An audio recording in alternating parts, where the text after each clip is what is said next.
We're going to start posting each podcast episode that you see on YouTube a week earlier on Patreon. So feel free to join for early access to all episodes. Plus, we're going to start doing bonus podcast episodes every week. So if you want to join Patreon, it's patreon.com/concrete videos. Next week's episode is already posted there, so feel free to go check it out. Hello, world. My guest today is such an inspiring human being. Daryl Davis is a musician who plays blues, country, R&B, but his full-time job is actually converting racists. He's converted something around 200 KKK members and even Nazis. He's actually convinced them to leave their ideologies behind, and in the process has developed long-term friendships with even top KKK leaders. This man's story is gut-wrenching, and his message is so inspiring. Everyone needs to hear this podcast, especially in this country. Please welcome Daryl Davis.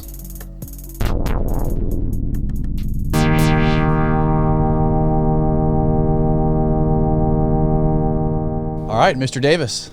Call me Daryl. Daryl, how are you doing, sir? I'm hanging in there. I just lost my phone, but hopefully it will turn up. As soon as we finish this, we're going to help you find that thing. I appreciate that. So thank you for being here. I really appreciate that. Well, thank you for your interest in my work. I appreciate being here. The first time I heard your story, I was completely floored by the fact that you personally attended KKK rallies and converted, I think, over 200 members of the KKK. Convinced them to leave. Yes, but I prefer to say that they converted themselves. I was the impetus for their conversion. I gave them food for thought and reasons to think and reconsider, where they were heading in their lives. Sorry, I want to interrupt real quick. Do you want water? Sure, that'd be great. Austin, Thank can you. Grab him a water? Yeah, so, rather than tell them what to think, tell them how to think and provide them with enough facts and evidence and food for thought that they can come to the conclusion, you know what, I'm heading down the wrong road. It's always stronger that way when somebody makes their own determination to change, their path and do something different rather than you try to compel them to do it. Right. So can you explain, like, what was it that piqued your curiosity to start investigating this weird underworld? Okay, well, we got to go back to my childhood. I'm age 62 right now. So I grew up as a child of parents in the U.S. Foreign Service. So I was an American Embassy brat. Starting in 1961, at the age of 3, I began traveling. And how it works is you get assigned to a country for 2 years. And at the end of that assignment, you come back home here to the States. You're here for a little while. And you get reassigned to another country abroad for 2 years. So back and forth, back and forth. So a lot of my formative years were spent living in foreign countries and returning here every, 2 years. Mm-hmm. And so starting in 1961. So when I was overseas in school, in elementary school and stuff, my classes were filled with kids from all over the world. My classmates were Nigerian, Japanese, Russian, French, Italian, German, Swedish. Anybody who had an embassy in those countries, all of their kids went to the same school. So if you were to open the door to my classroom and poke your head in, you would say, well, this looks like a United Nations of little kids. Right. Because that's exactly what it was. However, when I would come back home after my dad's assignment was over, I would either be in all black schools or black and white schools, meaning the still segregated schools or the newly integrated schools. And there was not the amount of diversity in the classroom that I had overseas, or for that matter, that we have today. Mm-hmm. It was just either all black kids, all white kids, or just black and white kids. Today, of course, you walk into any city school classroom and you see people from all over, but not in the 1960s. All right. So I didn't quite understand this, and it hit me hard, right in the face, literally. When we came back one time in 1968, I was age 10 in the 4th grade, and we were in Belmont, Massachusetts, a suburb of Boston. And I was one of 2 black children in the entire school. elementary school. Myself in 4th grade, and there was a little black girl in 2nd grade. So I really didn't see much of her, except for like at recess and lunchtime. But I didn't play with her. She's a 2nd grader. So all of my friends were like 4th and 5th graders. And many of my guy friends were members of the Cub Scouts, and they invited me to join. So I joined. And it was a good time, good things to do. We had a parade from Lexington to Concord, Massachusetts, to commemorate the ride of Paul Revere. I was the only black scout in this parade. The Girl Scouts, the Brownies, Cub Scouts, Boy Scouts, 4-H Club, whatever other organizations, right? I'm the only black person you can see. My den mother let me carry the American flag. So I'm marching with my troop, People are cheering us on both sides of the sidewalk. Streets are blocked off, yelling the British are coming and all that kind of stuff. Everything was good. We got to this one point in this march route, and suddenly I'm getting hit with bottles and soda pop cans and rocks and just debris from the street. There were like about 4 or 5 people over here to my right. And I remember it being a couple of kids, maybe a year or 2 older than me, and a couple of adults. I assume maybe their parents. I don't know. I didn't know them. And they're throwing things. And my first thought was, these people over here do not like the Scouts. That's how naive I was. It wasn't until my den mother, cub master, and troop leader came running, and they're all white people, came running and huddled over me and escorted me out of this danger. And I kept asking them, well, why are they hitting me? I didn't do anything. Why are they hitting me? All they do is go, shh, move along, hurry up, it'll be okay. So they never answered my question. So when I got, soon, it was over as fast as it happened. So adults were throwing rocks at a 10-year-old? Two adults, and 2 or 3 kids. That's what I recall. And, this is 1968. This is the height of the civil rights movement. So, there was a lot of tension. Yeah. All right. So anyway, we continued down the parade route. And when I got home, my mother and father, who were not at the parade, right, they're fixing me up with Band-Aids and cleaning me up and asking me how did I fall down and get all scraped up. I told them I didn't fall down. I told them exactly, they thought I had tripped on something. I told them exactly what had happened. And for the first time in my life, my mom and dad sat me down, and explained what racism was. Wow. Now, believe this or not, at the age of 10, I had never heard the word racism. I had no reason to. I wasn't experiencing that. I was around people from all over the world. We all got along. Maybe we didn't speak the same language, but we learned how to work together, play together, have slumber parties, right. All that kind of stuff. This is something totally foreign to me. And when they were telling me why this was happening, my 10-year-old brain could not wrap itself around the idea that someone who had never seen me, who had never spoken to me, who knew nothing about me, would want to hurt me for no other reason than the color of my skin. It just did not compute with me. And the people over here on the sidewalk did not look any different to me than my friends overseas, whether they were my little French friends, my little Swiss friends, or my fellow Americans from the embassy, or for that matter, my classmates and their parents right there in Belmont, Massachusetts. So it can't be the color of skin. That didn't make any sense, because they look just like the people that I'm friends with. Right. So I did not believe my parents.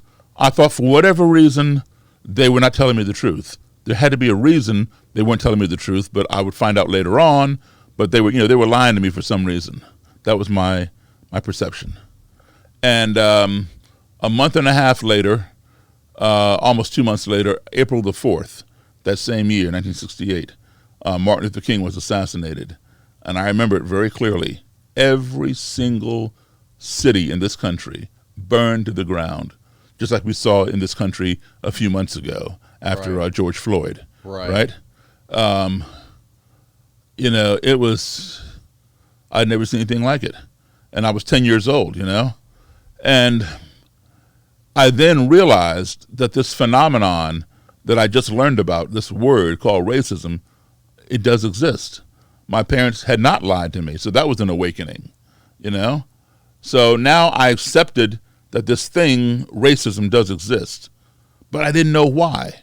Why are people racist? Right. So I formed a question on my own in my own little mind, which was, how can you hate me when you don't even know me? And so now for the next 52 years, since then, I'm 62 now, I've been looking for the answer to that question. I've bought books on as a teenager, on black supremacy, white supremacy, the Ku Klux Klan, anti-Semitism, the Nazis in Germany, the neo-Nazis over here. Anybody who felt that their skin color gave them some type of superiority, I want to know about it. Because I knew people were not born with that idea. It came from somewhere. So where did it come from? Where is it going? How can it be addressed? All right. This way of thinking just seemed like so foreign to you. Yeah. I mean, well, I didn't grow up with it. Right. You know? And so, yeah, it was definitely foreign to me.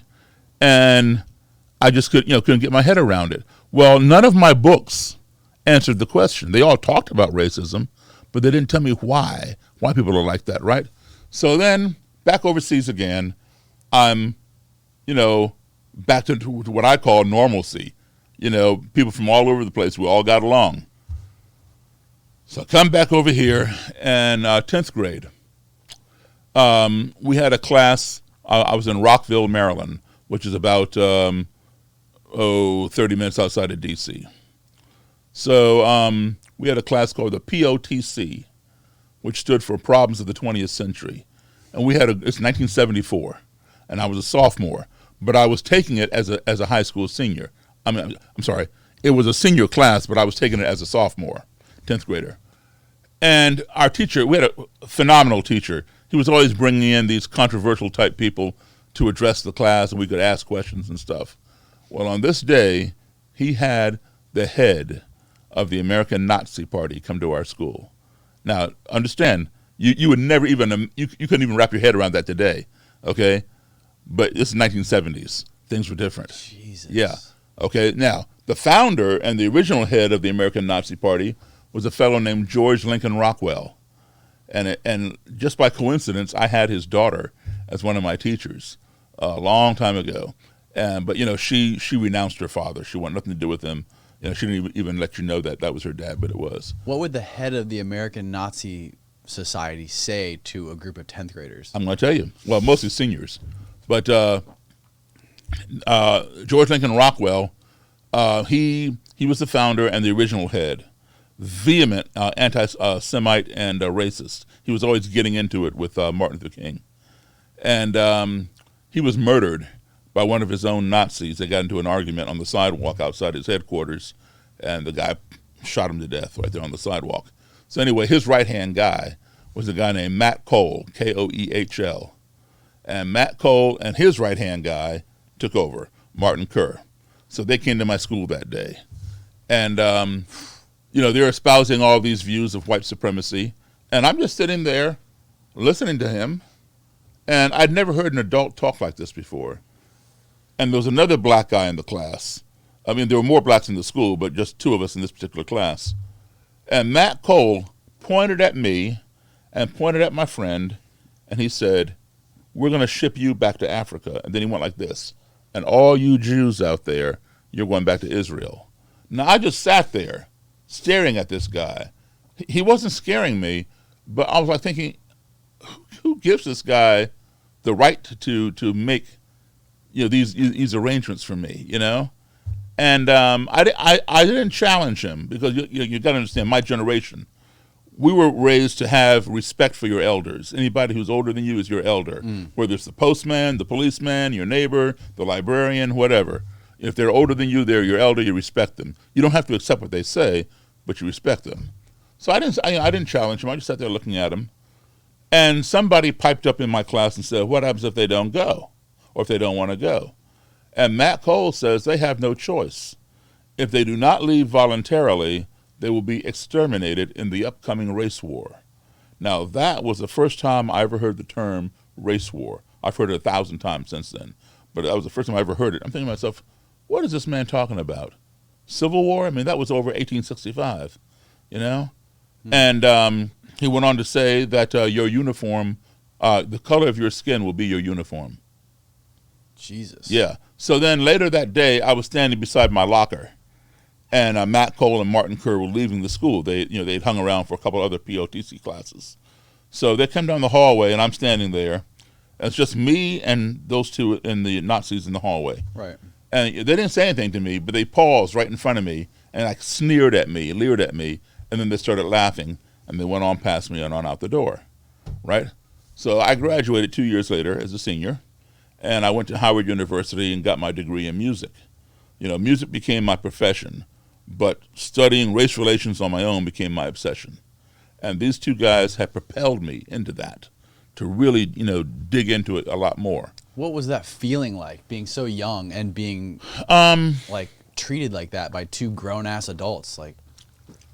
It was weird to see them talk like that, and they were like, vehement about it. Right. They were into this belief. I just didn't understand it, and so I even bought more books. I continue to buy books. So I got this vast library on white supremacy, on black supremacy, all kinds of stuff. And I read them all, but none of the books addressed why people became like that. So I graduated 4 years later with my degree in music, a bachelor's degree in music. And, but I was always, tuning into all kinds of racial stuff, right? So I found out about an unpublicized demonstration rally that the American Nazi Party was going to have. See, their headquarters was right near me over in Arlington, Virginia. Arlington, Virginia is about 35, 40 minutes from where I live in Maryland. Okay. Just on the other side of the Potomac River from Washington, D.C. Okay. Okay? They're going to have an unpublicized rally in front of the White House across the street in Lafayette Park. So if you know anything about Lafayette Park, anytime you want to protest something, you go to Lafayette Park. There are people there 24/7. They've been there for years. The people, anti-nuke people, the environmental people, anti-abortion people, you name it, they're there. And they're set up in the park facing the White House. So whoever is in the Oval Office for whatever term can look out the window and read their billboards and whatever. Right. Right, okay. So unpublicized means nobody knows about it except who they tell. I'd managed to find out. How'd you find out? Somebody let me know. Okay. Okay. And so it was going to be a 12 noon, like a 15-minute silent protest in front of the White House.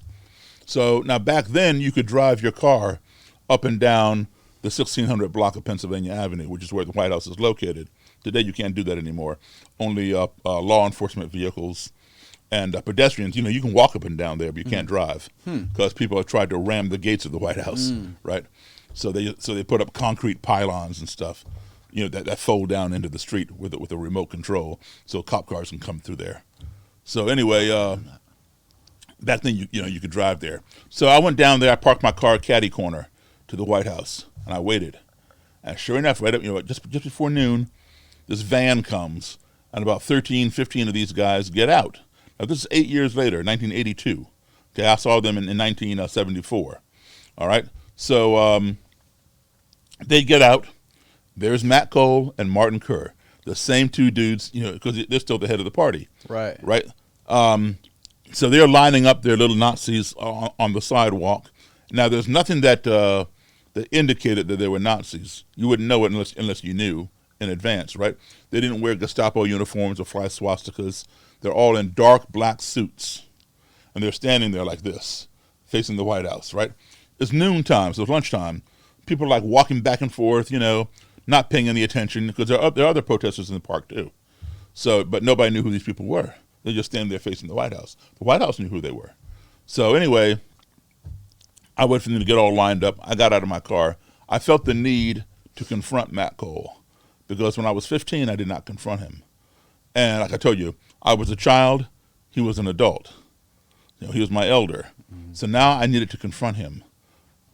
He was still my elder, obviously, okay, but the dynamic had changed. In 1974, it was child to adult. Now it's adult to adult. Okay, so I felt the need to confront him. So I walked right up to him. I said, Matt Cole. And he jumped back in the line. Like, oh my God, who's this black person, calling my name? And he says, do I know you? And I said, well, you spoke at my high school. And he said, and what high school would that be? I said, Thomas Wooten High School. He looked at me, he goes, oh, yes, I remember you. That was a long time ago. What can I do for you? I said, yes, it was 8 years ago. He goes, I remember. How can I help you? I said, do you recall what you told me? He nodded. He goes, yes. What can I do for you? I said, well, I'm still here. He said, well, I can see that. How can I help you? I said, well, you can tell me just who the hell gives you the authority to make permanent travel arrangements for me. He says, well, what's your name? I said, Daryl Davis. He put his hand out. He shook my hand. I learned this technique because I would apply it later on to another white supremacist. He took my hand, and he held my hand in his hand, and he did not let it go. And he started pointing in my face with his other hand like this. And he says, Mr. Davis, you have to understand one thing. It is in the interest of your race, the black race, to be a strong race. And you cannot be a strong race unless you are a pure race. And you cannot be a pure race if you are miscegenating with other races. He went on and on about that. Then he says, it's in my interest, the Aryan race, which is what he calls the white race, to also be a strong race. And we must be a pure race. We are committing genocide by miscegenating with mud races such as yours. We are becoming a mongrel race. So he calls anybody who's non-Aryan or non-white a mud race. And then that miscegenation causes them to be a mongrel race. So he says the white race is committing genocide by miscegenating with mud races, turning them into a mongrel race. Okay. So until the races understand that they must remain separate, they cannot coexist together. So he's going on into this stuff, that I would hear 1,000 times over the years. And you were like 23, early 20s? Yeah, I just graduated, 24, because I graduated in 1980 at the age of 22. Okay, so it's in 1982. So now was that the gist of the conversation you had with him? Yeah, and a few other things. And he went back to the race war thing. It's called RAHOWA, RAHOWA, RAHOWA, which stands for Racial Holy War, RAHOWA.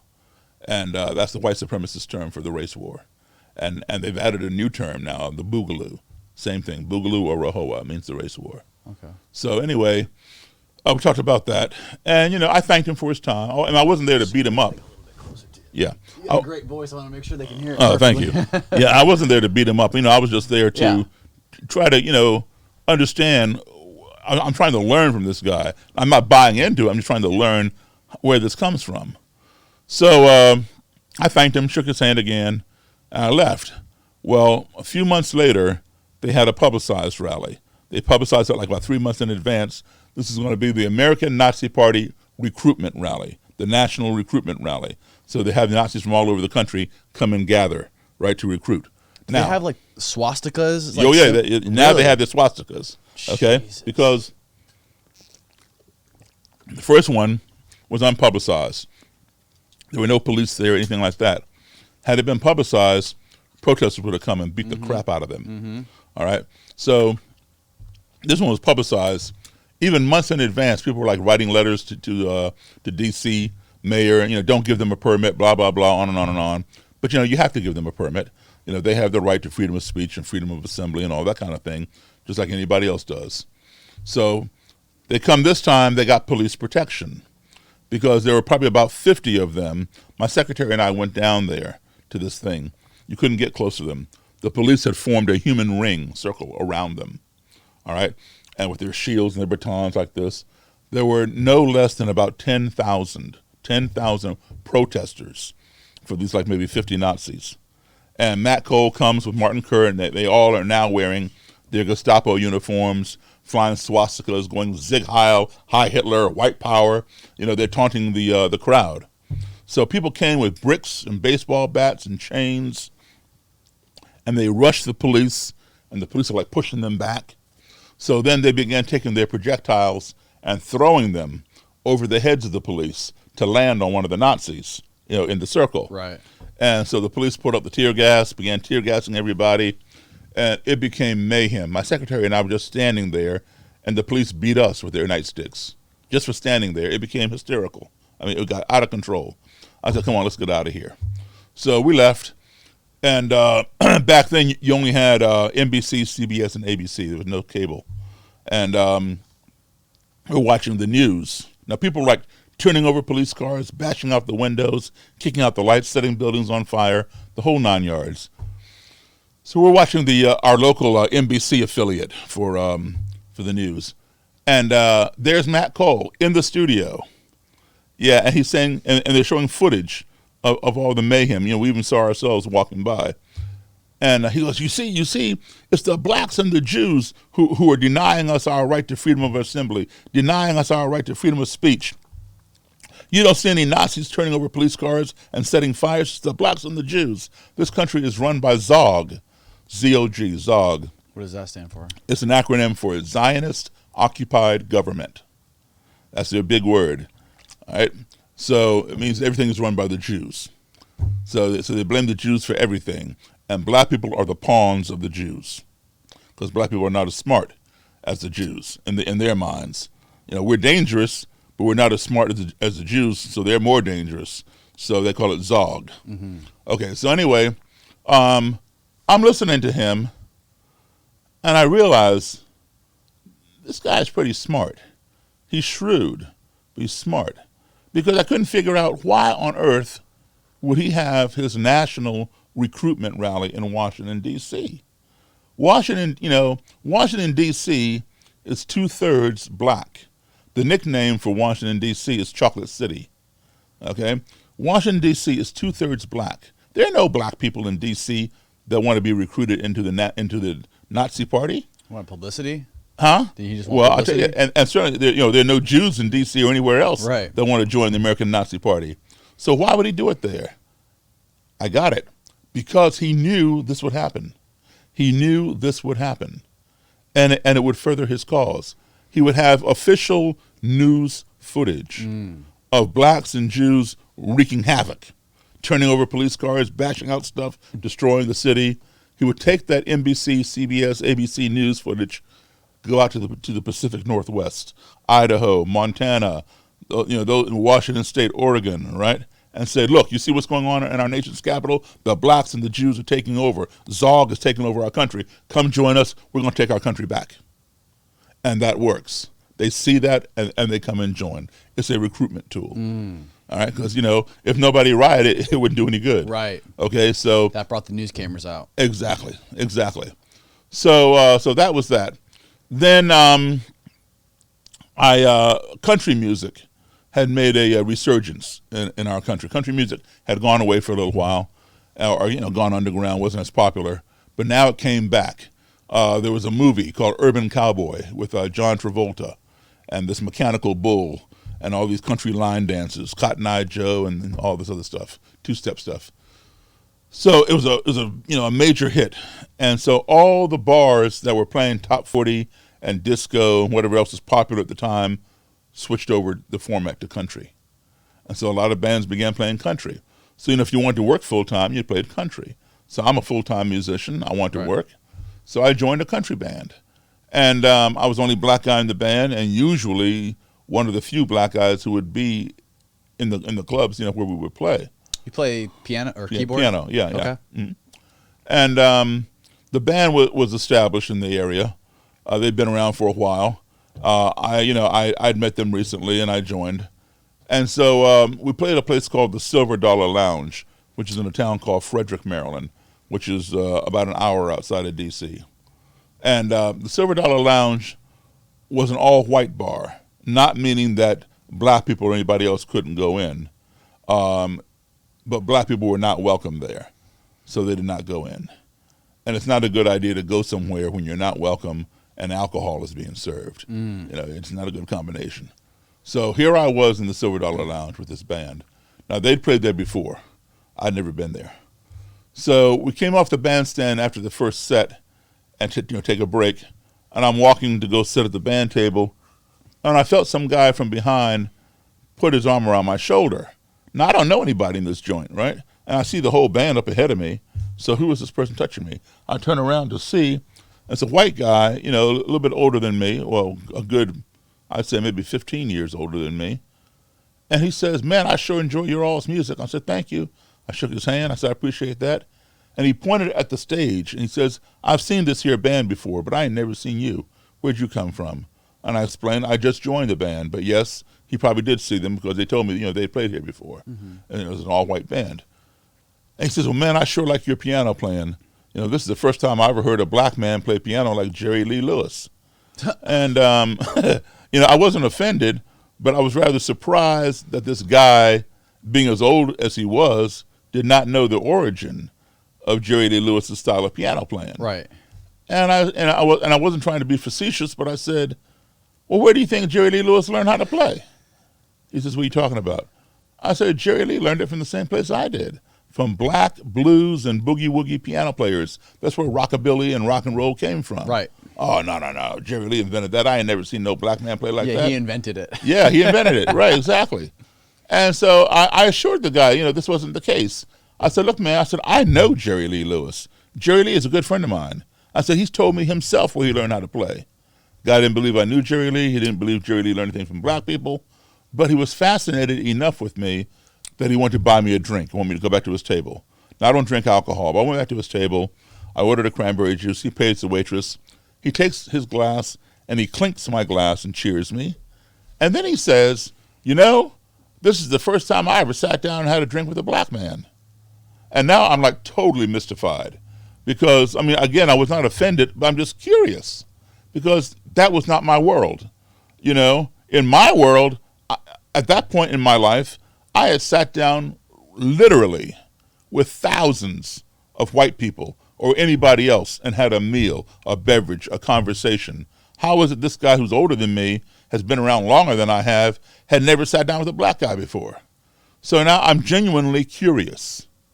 And so I said, why? He looked at me, then he looked down at the tabletop. I asked him again. I said, why? He's still looking at the tabletop. His buddy said, tell him. Elbowed him, right? I said, tell me, because now I'm really curious. And he says, I'm a member of the Ku Klux Klan. I burst out laughing. I just busted out laughing. And because I thought the guy was joking, I have every book on the Klan, as I told you. I've read them all. And none of my books talk about how a Klansman will come up and embrace a black guy and want to hang out and buy him a drink. It doesn't work that way. Right. So, this guy, there's no way this guy's in the Klan. While I'm laughing, he goes inside his pocket, pulls out his wallet, and flips through it, and hands me his Klan membership card. I instantly recognized the Klan insignia, which is a red circle with a white cross and a red blood drop in the center of the cross. And I realized, this thing is for real. And I stopped laughing. It wasn't funny then. And I gave it back to him. And we talked about the Klan and some other things. Really? Yeah. And, he was very friendly, very friendly. And so he gave me his phone number, and he wanted me to call him whenever I was to return to this bar, the Silver Dollar Lounge, with this band, because he wanted to bring his friends, meaning Klansmen and Klanswomen, to come see the black guy who plays piano like Jerry Lee. I was a novelty to him. Doesn't that freak you out when he says something like that? Like this Klan guy wants to bring all of his friends to watch people. Doesn't that make you be like, maybe I don't want to talk to this guy? When he first showed me the card, I was a little stunned, like, what the hell am I doing sitting here at the table with a Klansman? But he was so friendly. And this was your first time meeting an actual Klansman? No. My first time meeting a Klansman, I beat him up. What? Yeah, I beat him up. But I'll tell you that story in a minute. Okay. So this guy was like super friendly. And, so I didn't have any fear of him, in other words. Right. Okay, so I said, okay, I'll call you. And we were on like a rotation with other bands. Every 6 weeks, we would appear there, Friday and Saturday, the weekend. And I'd call him like on a Wednesday or a Thursday and say, hey, man, we're going to be down at the Silver Dollar, come on out. He'd come both nights, Friday and Saturday. He'd bring different Klan people. And they'd gather around near the bandstand and watch me play. And then they'd get out there and dance. And on the break, I'd always stop by his table, say hello to him. And some of these Klansmen and Klanswomen would hang there. They were curious. They wanted to meet me. And so I talked to them. But others would see me coming on the break, and they'd like get up and scoot across the room. It was like, they didn't want anything to do with me, just to watch me, but they didn't want to interact with me. Right. So, it's okay. So this went on until the end of that year. And then I quit the band, and I went back to playing rock and roll and other genres of music. And I'd moved away from the country scene, so I really had no reason to stay in contact with him. I lost touch with the guy. And much later, it dawned on me, Daryl, you blew it, man. The answer to your question that's been plaguing you since age 10, how can you hate me when you don't even know me? The answer fell right into your lap, and you didn't even realize it. Who better to ask that question of than someone who would go so far as to join an organization that has over 100-year history of practicing hating people that don't look like them and who don't believe as they believe? Get back in touch with that guy and get him to fix you up with the Klan leader for the state of Maryland. Start there. Interview that guy, and then go up north, go down south, go to the Midwest, go to the West, and interview different Klan leaders and different members and find out the answer to this question and write a book. There have been no books written by black authors on the Ku Klux Klan from the perspective of sitting down face-to-face with them and interviewing them. Wow. There have been 2 books written by black authors dealing with the Klan, but each one detailed how he escaped a lynching, one in the 1930s and one in the 1940s, but not from talking with their would-be lynchers, right? So, fortunately, I still had that guy's number. I found it. I called it. It had been disconnected. It took me 2 weeks to track him down. Turns out he had moved, and he didn't have a phone, but he had an address. So I said, okay, I'm going to go pay him a visit. But I had no way of, letting him know I'm coming over because he didn't have a phone. So I stopped by this apartment, where I was told he lived one evening, knocked on the door. He opens the door. He's like, Daryl, what are you doing here, man? And he steps out into the hallway. He looks up and down the hallway to see if I brought anybody with me. Well, when he stepped out of his apartment, I stepped into it. So he turns around, he comes back in, he goes, what's going on, man? Are you still playing? What's going on?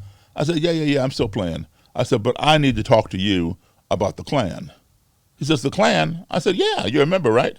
He goes, well, I was. And then he went into this long dissertation, which is pretty funny too, as to why he had quit the Klan. And what actually happened was he'd gotten banished. He got kicked out. Banished? Yeah, they called it a banishment. Yeah. So he'd been banished from the Klan. How did he get kicked out?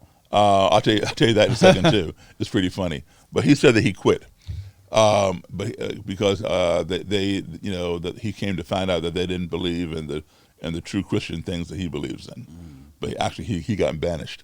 So I said, well, where's all your Klan stuff? He says, what do you mean my Klan stuff? My Robin Hood? I said, yeah. He goes, well, they came and got it. I said, what do you mean they came and got it? Don't you own your Robin Hood? And then he explains to me, which I later found out to be true, that when you join the Klan, if you can afford it right then and there, you can pay for everything outright. Your Robin Hood, your manual, your Constitution handbook, all that kind of stuff. And it's yours to keep forever. If you cannot afford it, you can still take everything, the Robin Hood and all that, and the book, but you put extra money in every time you pay your dues until you pay off, the things. Got it. Okay. So he had not paid off his Robin Hood. So they came and repossessed it. But he could not find the mask that attaches to the hood. The hood is a pointy thing, and there's this mask that hangs down with eye holes in it. So if they want to cover their faces so you don't know who they are, they wear the mask. Otherwise, they unsnap the mask, pull it off. And some people feel like ballsy enough to just not wear the disguise. They just let people know who they are. But some people are like, some people have. They want to be anonymous. Well, they won't be anonymous because they have important jobs. And if their job were to find out they were, they belong to some subversive group, they probably get fired. Oh yeah. A school teacher, things like that. One lady that I know worked for the phone company. So she would definitely get fired. Oh yeah. Yeah. So anyway, and they work at the MVA. Some work at the Safeway supermarket, whatever. Yeah. But anyway, so he could not find the mask when they came to get it. And he has since found it. He needed to return it. I said, well, let me see it. So he went down the hall to his room or somewhere, and he returned with this mask and hands it to me. So I'm looking at this thing. And I said, do you know Roger Kelly? Yeah, I know Roger. Roger was my Grand Dragon. Grand Dragon means state leader. Anybody grand is state level. Okay. Dragon being the top. A Grand Dragon will be our equivalent of a governor. Okay? A Grand Caliph would be like a lieutenant governor. All right. So anybody prefixed with the word grand means they're on the state level. Okay. Dragon being the highest. All right. And then a national leader is known as an imperial wizard. We would call that a president. All right. So anybody imperial is on the national level. Imperial wizard would be the top president. Imperial Claylift would be like a vice president. Who came up with these goofy Well, they names? got that from your original Klansmen when it was first formed had been with the Scottish Rite, the Masons. So the Masons have these grand poobahs and all this other kind of stuff. Not the exact same names, but they do have the grand so and so and the exalted so and so, and all these secret names. Okay. So they borrowed that from that. Not to say that all Masons are Klansmen, because they're not. They're not. They're not. Okay. No. But they appropriated that idea of secrecy and weird mystic names. Okay. So anyway, imperial is national. Grand is state level. State. Okay. Okay. Great is county level. A great titan would be the county executive. Is that like where you start? You start county level and you work your way up? No. You start as rank and file. Just plain white robe. Okay. Just a regular member. All right. And then so you got imperial, grand, great, and then exalted, and then regular level. Okay. Exalted is just like a district leader, like a mayor, a councilman, something like that. And how long does it take before you reach like grand or imperial level? You got to be voted in. Voted in. If you run for that position. Okay. Or one of your higher ups appoints you. Okay. So Roger Kelly was the Grand Dragon from Maryland. He would later go on to become an imperial wizard. All right. Anyway, he says, "Yeah, I know Roger. Roger was my Grand Dragon." I said, "Listen, man, I need you to hook me up with Mr. Kelly. I'm going to write a book on the Klan, and I want to interview him." "Oh, Daryl, I can't do that, man." I said, "Why not? You're not in the Klan anymore." He goes, "I can't bring a black man to see the Grand Dragon. We'd both be in trouble." I said, "But you're not in the Klan anymore." He goes, "It doesn't matter." He did not want to do it. I begged and pleaded with him to give me Roger Kelly's address. I said, "Well, look, you said that you got to return this mask." He said, "Yeah." I said, "Give me his address and phone number. I'll go to his house. I'll return it for you." He snatched that thing right out of my hand. Said, "No way." I mean, he was dead serious. And so I said, "Well, look, just give me his address. I will meet with him on my own." He didn't want to do that. Finally, after 20 minutes of begging and pleading, he consented to giving me Mr. Kelly's personal information, provided I not tell Mr. Kelly where I got it from. I said, "Okay."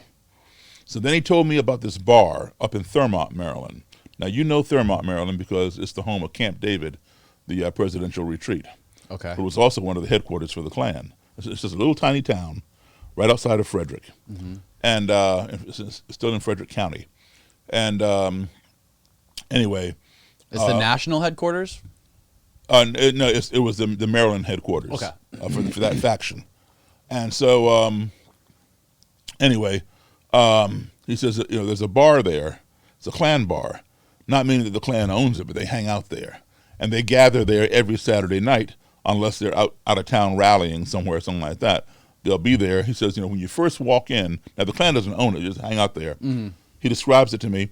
When you first walk in, there'll be a row of booths off to the left. The first two booths closest to the door where you come in are reserved for the Klan, right? He says, you probably find Roger Kelly there on a Saturday night. He says, "I don't guarantee you that he'll talk to you, but you're safer to approach him in a public place, because anybody can go in a public place rather than try to go on his property." I said, "All right." So he drew me a little map how to get there. Now, I'm a full-time musician, so I can't be giving up a Saturday night to go chase the Klan around. And so my secretary books my band. And so I asked her, I figured, Sunday's still part of the weekend. I knew I had some gigs on some Sundays, but some Sundays I had off. I asked her, what Sundays do I have off? She named me a few. I picked one. I said, "Okay, I'm going to go find Roger Kelly. Maybe he'll be there on a Sunday as well." So she wants to go. Now, Mary is white. I said, "No. That's all I need, right? Walk into a Klan bar, black guy walks into a Klan bar with a white lady. You're sure to find the Klan, right? For trouble, yeah. Right, exactly. So I said, "No, not for your safety, not for mine either." So, but she insisted upon going. So I said, all right, but you're coming at your own risk. I said, all right. So we found that Sunday. She and I drive up there to Thurmont, and the guy gave me perfect directions. Boom, boom, boom, boom. There it was. So we're like right across the street from it. We're looking at it. There are like 4 or 5 little steps onto the stoop, and then you go through the door. So I said, okay, I'm trying to think, how am I going to walk in this place? It's on a Sunday, with this white lady. We need a plan. So I said, okay, let's get out. I'm going to walk in first. I want you to walk in right behind me. If I turn around and face you, start running, and I'll be behind you. And she says, okay. So we got out, locked the car. We walked right in. As soon as I walked in, all I saw on the back of on the back wall was this big Confederate flag. Off to my right was this long wooden bar and a long mirror behind the bar. And scotch taped to the mirror was an article from the Washington Post, which is our big paper around there, with a picture of Roger Kelly. I never met him, but I knew what he looked like. I've seen him on TV and I've seen him in the papers because I collect all that stuff. Right. So the Washington Post had interviewed him about something, and somebody had cut it out and put it up there, and I had the same article. So I knew I was in the right place, and or the wrong place, depending on how you want to look at it. and then over here were the booths, and there are those first 2 booths. The guy told me were reserved for the Klan, and then other booths behind them, and nobody was in any of the booths. And there may be no more than, I would say, 6 or 7 people in the whole place, including the bartender. A couple guys in the back playing pool, a couple guys just milling around, some guys sitting at the bar. And so, I didn't know if anybody there was Klan or not Klan. They're all white. But that does not mean that they're all a Klan, because Thurmont is an all-white town, but not every white person there is in the Klan. In fact, most white people in Thurmont wanted the Klan out of there. They didn't like the Klan. Right. So anyway, I knew what Roger Kelly looked like. So I'm like, I'm looking at each person in there. No, that's not him. That's not him. That's not him. He wasn't there. So, but I figured, okay, well, we drove all the way up here to Thurmont. I don't want to leave empty-handed. I want to talk to some Klansmen, and maybe they can tell us how to get a hold of Roger. I mean, I had Roger's address and phone number, but I wanted to meet him that night. So I said to Mary, I said, come on, let's go over here and sit one of these first 2 booths. Because if the Klan is in here, they'll come to us to get us out of their booth, right? So she said, all right. So we go there, we sit in the booth. Nobody bothered us. Everything was cool. Nobody said a word. We stayed there for a little while. We migrated over to the bar, sat there. I chatted with the guy sitting next to me like I was lost looking for the highway. He gave me directions, very polite, and we left. So I did not accomplish what I set out to do that night. Mary was working out of my house. So she came down the next morning, Monday morning. I said, here's Roger Kelly's phone number. You give him a call and tell him that, that you're working for a man who's writing a book on the Klan. Would he consent to sitting down and giving your boss an interview? However, do not tell Mr. Kelly that I'm black. If he asks, go ahead and tell him. Don't lie to him. I said, but don't allude to it. Don't give him reason to ask. The reason why I didn't want him to know, see, I could have called him myself. I'm the one who had the phone number. But I did not want him to pick up in my voice that I'm black. So I'm not talking to you, click. And my whole project would have ended before it ever got started. But I knew that if she called, he would know by her voice that this is a white lady. And I know the mentality well enough to know that he would not automatically think this white woman is working for a black man, especially a black man who's writing a book on the Klan, because they did not exist. My book would become the first. All right, so she called him, and another reason was this. Even if he knew I was black and agreed to do the interview, he might have different answers prepared in the interim for a black interviewer than he would have for a white interviewer asking the same question. So I wanted to make sure it was spontaneous, very candid. So she got it. She called him, and she got a hold of him, and he agreed to do the interview. He didn't ask what color I was or nothing. So we set it up. In fact, he invited us over to his house, and then something came up that day we had to reschedule. So I said, look, let's just set it up for the motel above the Silver Dollar Lounge. That would be on neutral territory. She said, all right. So we rescheduled, and Mary and I got to the hotel several hours early, because oftentimes they will send out scouts to check out the place and check out who they're meeting with, and then word gets back to the Grand Dragon or the Imperial Wizard or whoever. I didn't want anybody to know that I was black. And was he was at that point a Grand Dragon? A Grand Dragon, Mm-hmm. Okay. So, got there super early. I had Mary go in and get the room. I stayed out of the lobby. And then I would just call the hotel from across the parking lot, from the payphone over there, find out what room I'm in from her.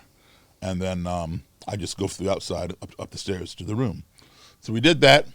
And I gave her some money, and I sent her down the hall to get soda pop out of the machine and put it in the ice bucket, fill it with ice, get it cold. I wanted to be hospitable when Mr. Kelly arrived. Offer him an ice cold beverage. I had no idea what this man was going to do. Would he come in the room? Would he look at me and say, no, I'm not talking to you, and walk away? Or would he attack me or whatever? In any event, I was going to be hospitable and say, would you care for a cold beverage? So she set it on the dresser. And the way the room happened to be, if you're standing in the hallway right there by the door, looking into the room, you cannot see who's in the room. You have to walk into the room, turn to your right, and go around the corner, and the room is like laid out back there. Because as soon as you walk in the door, there's a wall right there, and the bathroom right here. So you need to go around the wall, and then you see the room. It just happens to be how it was designed.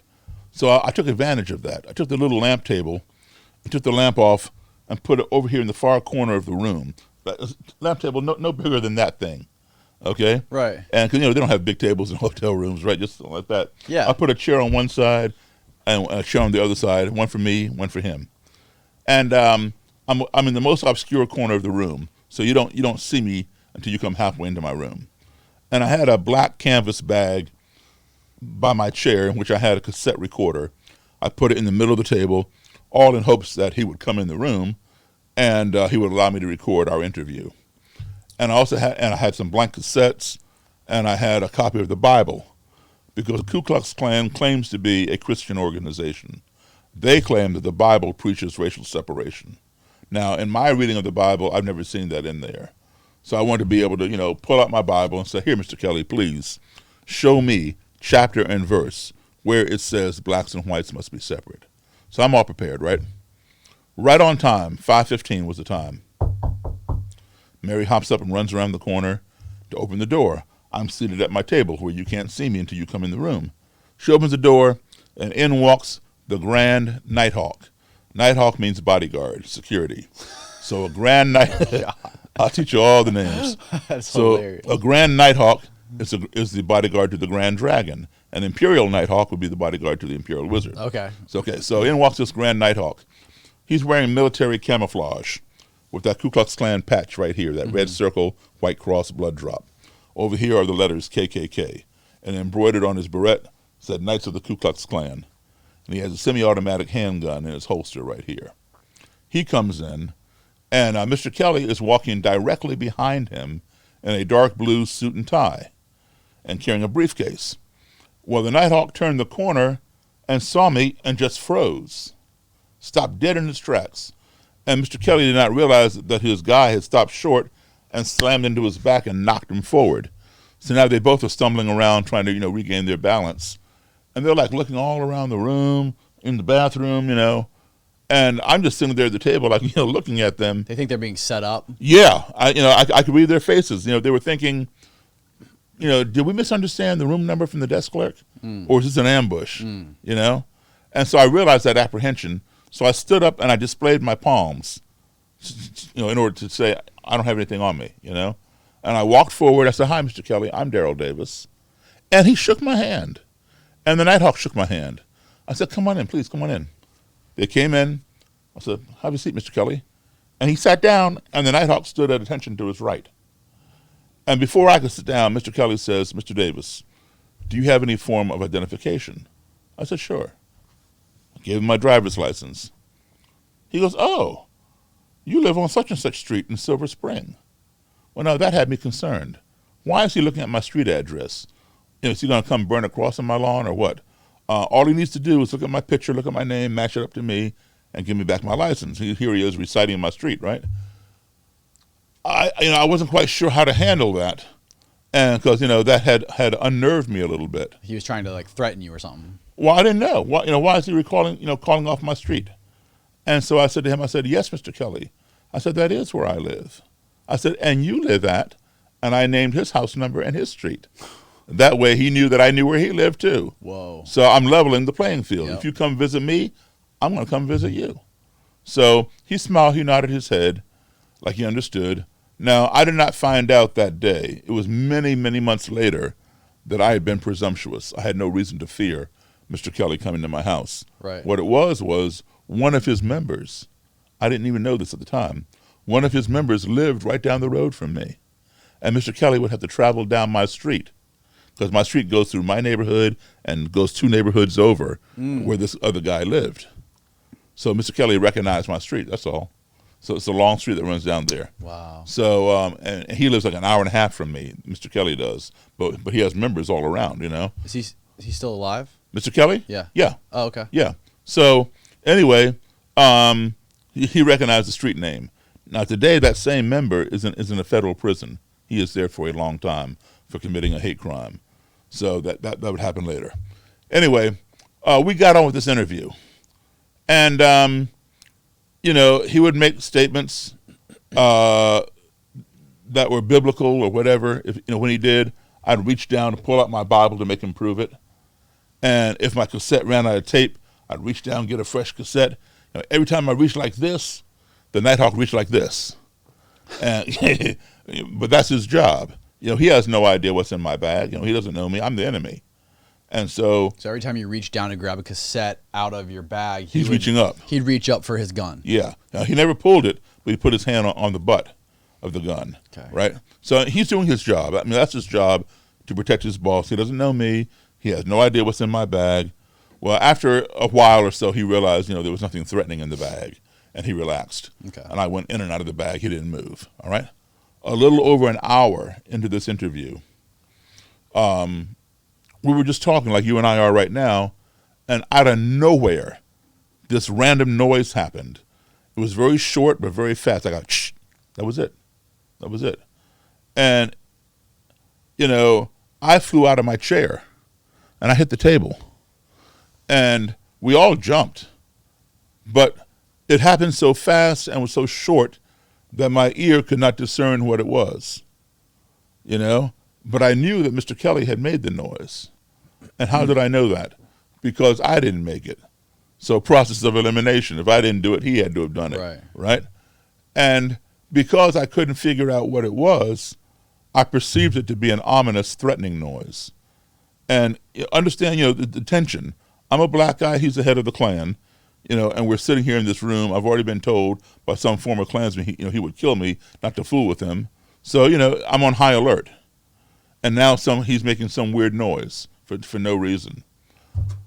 So I feared for my life. I'd gone into what you call survival mode. And when you go into survival mode, people will generally do one of 4 things. Some people, they will just pass out. They'll faint because the fear is so great, their brain cannot process it and just shuts down. They pass out, right? It's like somebody saw a ghost and they faint. They can't process that.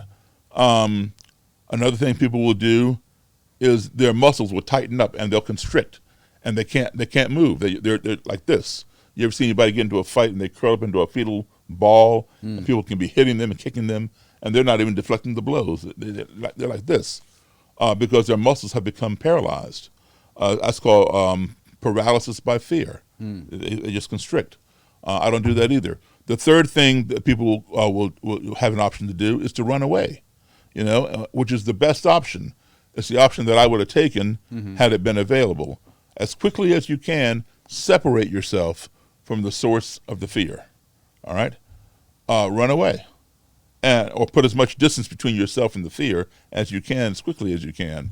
That was not an option for me because how am I going to outrun a bullet in a motel room? I'm not armed. Mary is not armed. The only person who I know for sure is armed is the Nighthawk. I can see his gun on his hip. I did not know if Mr. Kelly had a weapon up under his suit jacket or not. So the next option you have is to do a preemptive strike. Get them before they get you. And that's what I was about to do. When I came out of my chair, I was going to dive across the table, grab the Nighthawk, grab Mr. Kelly, and slam them down to the ground and take away the Nighthawk's gun. Jesus. To immobilize. Well, I didn't want to die that day. It's you're in survival mode. Yeah. You will do whatever you have to do to survive, and it's my job to protect me and protect my secretary. Like it's the Nighthawk's job to protect himself and his boss. So I was going to immobilize the situation.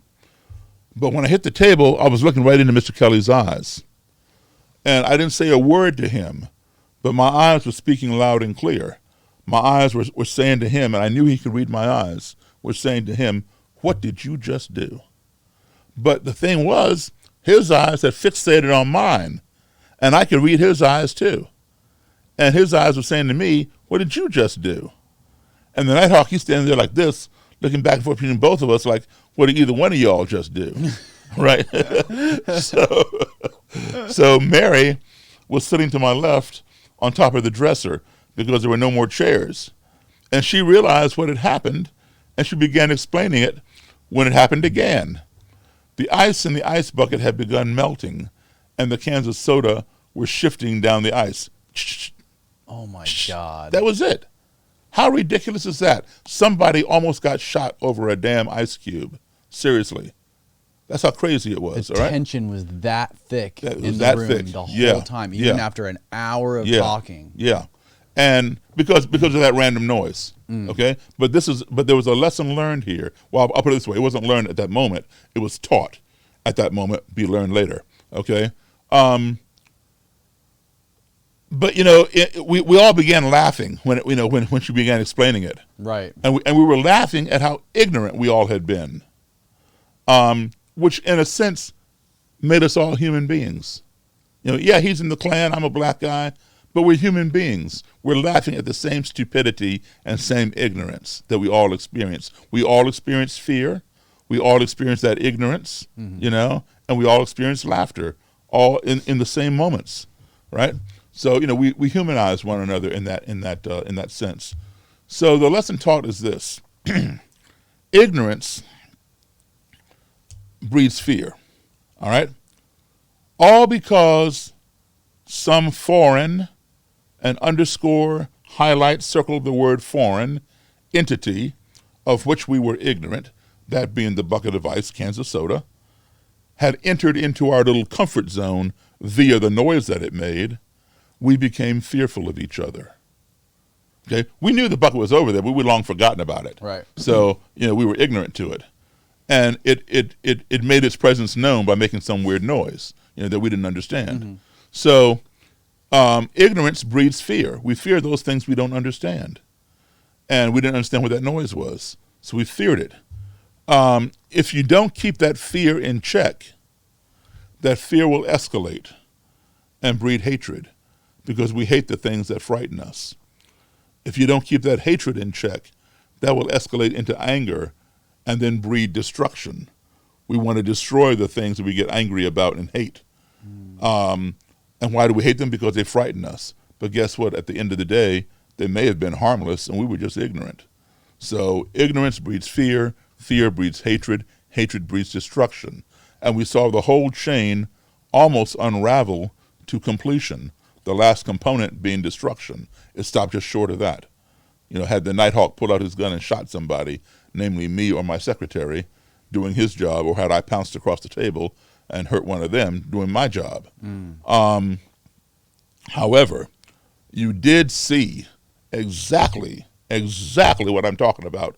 The whole chain unravel to full completion 3 years ago on August 12th, 2017, in the city of Charlottesville, Virginia, 2 hours from where I live, where they had that major white supremacist rally. Right. Okay, and I know all those people. I know the guy who put on that rally. I know. Really? Yeah, I know them all. I know the guy. I know all the people who spoke there. I just had dinner with one of the guys the other night in Detroit. Anyway, I'll get to that. On that day, August 12th, 2017, there was a lot of ignorance in Charlottesville. There was a lot of fear in Charlottesville. There was a lot of hatred in Charlottesville. And what did it culminate in? It culminated in destruction when a white supremacist got inside his vehicle and tried to deliberately murder as many counter-protesters as he could by driving his car full force into the crowd. Mm-hmm. He succeeded in injuring 20 people and murdering one young lady named Heather Heyer. Ignorance breeds fear, breeds hatred, breeds destruction. All right? So if we want to fix this problem of racism, individual type racism, we fix the system other ways, different ways to do it. But people are trying to address it the wrong way.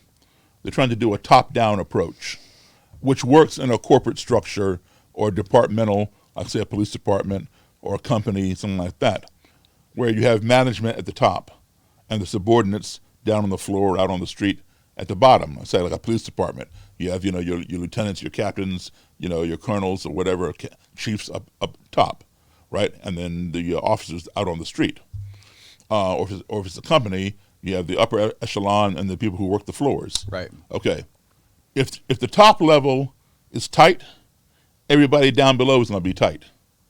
If the top level is loose and screwing up there, they're going to be loose and screwing up down below. All right? So you tighten up the top, it trickles down. People tighten up down below. Mm-hmm. You act stupid up there, they're going to be stupid down here too. Okay? That works, like I said, in a corporation, in a department. But when you're dealing with something like racism, with individuals and things like that, it's got to be bottoms up. We've been addressing it the wrong way. Forget about the top level. Forget about destruction. That's just a symptom of the racism. Forget about the next level down, hatred. That's another symptom. Anger, another symptom, right? Next level down, fear. A symptom. Forget about it, okay? Don't waste your time trying to address that. Go to the bottom. What's at the bottom? Ignorance.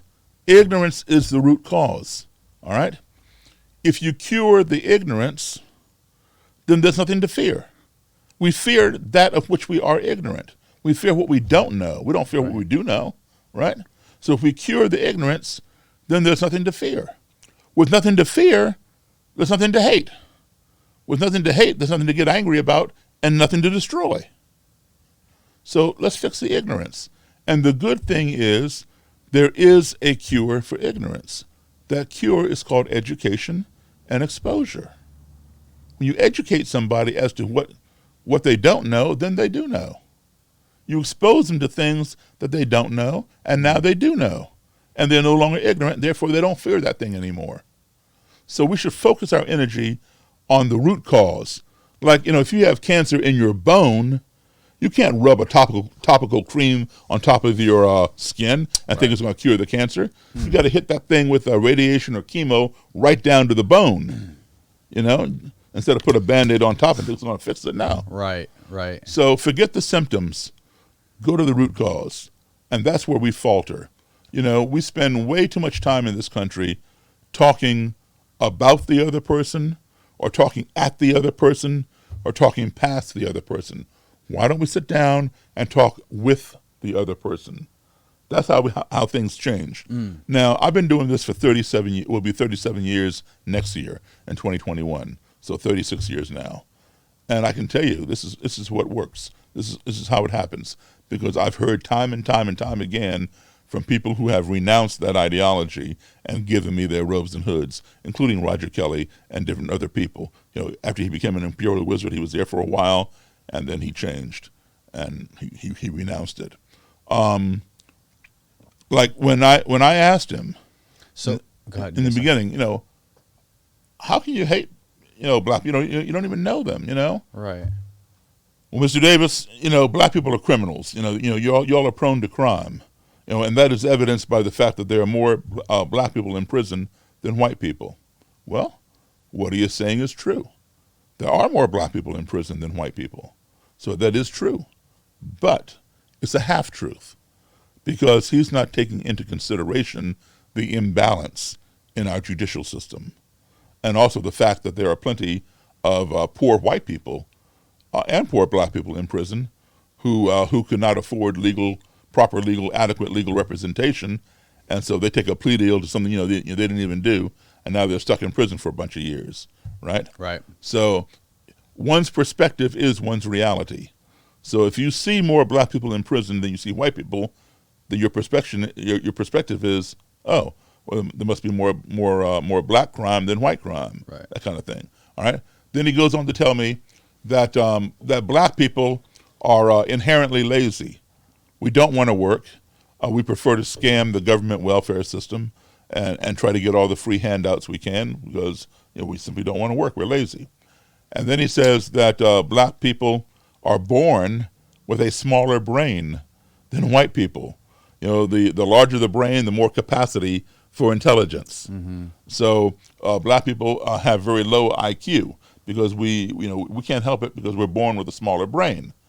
And that is evidenced by the fact that year after year, black students consistently score lower than white students on the SATs. Again, this is true. All right, this is true. But again, it's a half-truth because he's not taking into consideration the facts behind this. Where do most black kids go to school? Most black kids go to school in the inner city. The inner city school system is not as good as the suburban school system. Mm. That's a fact, all right? And I can tell you something that's also a fact. Black kids who go to school in the suburbs score just as high, if not higher, than many white kids on the SATs. And white kids who go to school in the inner city score just as low, if not lower, than some black kids there. It has nothing to do with brain size or color of skin. It has to do with the quality of the educational system. Mm. But he's not looking at that. He sees the scores.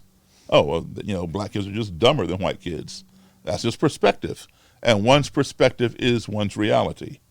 He's almost like he's just like picking the facts like that are convenient just to support what he already believes. Right. Precisely. And it's not real, but it's his perspective. So therefore it becomes his reality. Mm-hmm. You cannot change somebody's reality. What you can do is you can give them information so that they change their perspective. When they change their perspective, then their reality changes. Mm. All right? So. Paradigm shift. Yeah, exactly. So now here's how it works. This is what I'm telling you that I've heard time and time again, well, from these people when they renounce. Like when they first walk into the room and see me or encounter me wherever, their wall goes right up. I am the enemy. I am inferior to them. And they want to radiate hate towards me. That's what makes them a supremacist, because I'm inferior. Right. All right. So they're going to be on the offense. And, is what that guy telling me that I'm a criminal and that I'm lazy and my brain is small, so I'm dumb, is that offensive? Of course it's offensive. Am I offended by it? Absolutely not. Most people would be offended by that, but I'm not offended by it. Not because it's true. The reason why I'm not offended by it is because it's not true. Why should I be offended by a lie? This guy doesn't know me. He only met me 5-10 minutes ago, and he's telling me, based on the color of my skin, that I'm dumb and that I'm prone to crime and that I'm lazy. Now, if my parents told me that, I might have some concerns because they brought me into this world. They know me better than anybody else. Daryl, you're kind of dumb. Okay, well, maybe I am, all right? But not some guy who just met me 10 minutes ago. So don't let your emotions get in front of you, all right? They don't know you. So why believe them? Don't be offended by a lie, all right? So what I did was I threw them off their game. Their wall is up. And normally when you tell somebody all this vitriol, they're going to start pushing back, right? Because, they're not going to put up with that, because they're offended now. Their emotions have got in front of them. These people are used to that. They're used to offending people. That's why they're in the Klan, all right? But you're not used to being offended. So they are the experts at this. Mm. And so don't let them push your buttons. Sit back. Now, here's something that I've learned. As a kid, I told you I traveled a lot. As an adult, I travel a lot, performing or giving lectures around the world. When you combine my childhood travels with my adult travels, to this date, I've been in a total of 57 different countries on 6 continents. Wow. I've been exposed to a multitude of cultures, colors of skin, religions, beliefs, you name it. I've seen a lot of them, all right?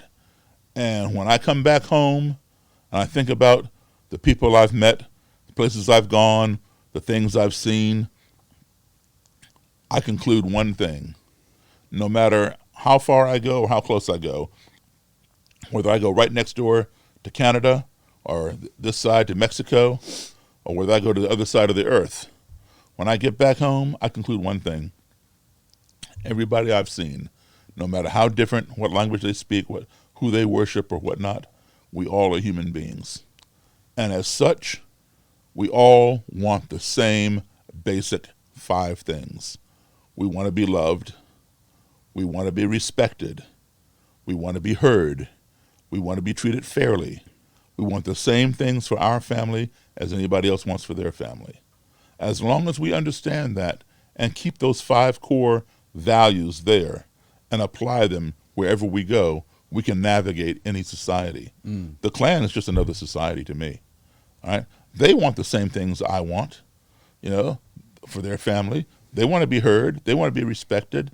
They want to be treated fairly, all this kind of stuff. So if I apply those things, I can get along. All right? We may not agree on certain things, obviously. I don't respect what they say.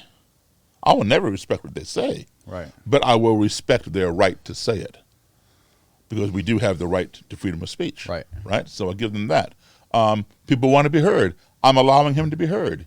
He's telling me I'm a criminal and I'm lazy, I'm on welfare, and my brain is small. I'm allowing him to be heard. Let him be heard. So what I'm doing is I'm not pushing back. But I'm not kissing his butt either. I'm just, giving him that respect. I'm lowering that wall. That wall is coming down, because normally within 45 seconds, somebody's going to be pushing back on them. What do you think that is about you that makes you able to have the conversation with somebody who's blatantly insulting you, and to be able to keep that sense of calmness and and maintain a civil conversation and discourse? Because I view racism as a disease. It's a disease of the mind, and we can't always fault somebody if they're sick. There's no way in hell this guy has seen as much as I've seen. Right. He hasn't been to 57 countries. He hasn't even been to 50 cities. He hasn't probably even been 50 miles from where he lives. He lives in a bubble. That's a really good point. Yeah. That's a really good point. I try to understand that.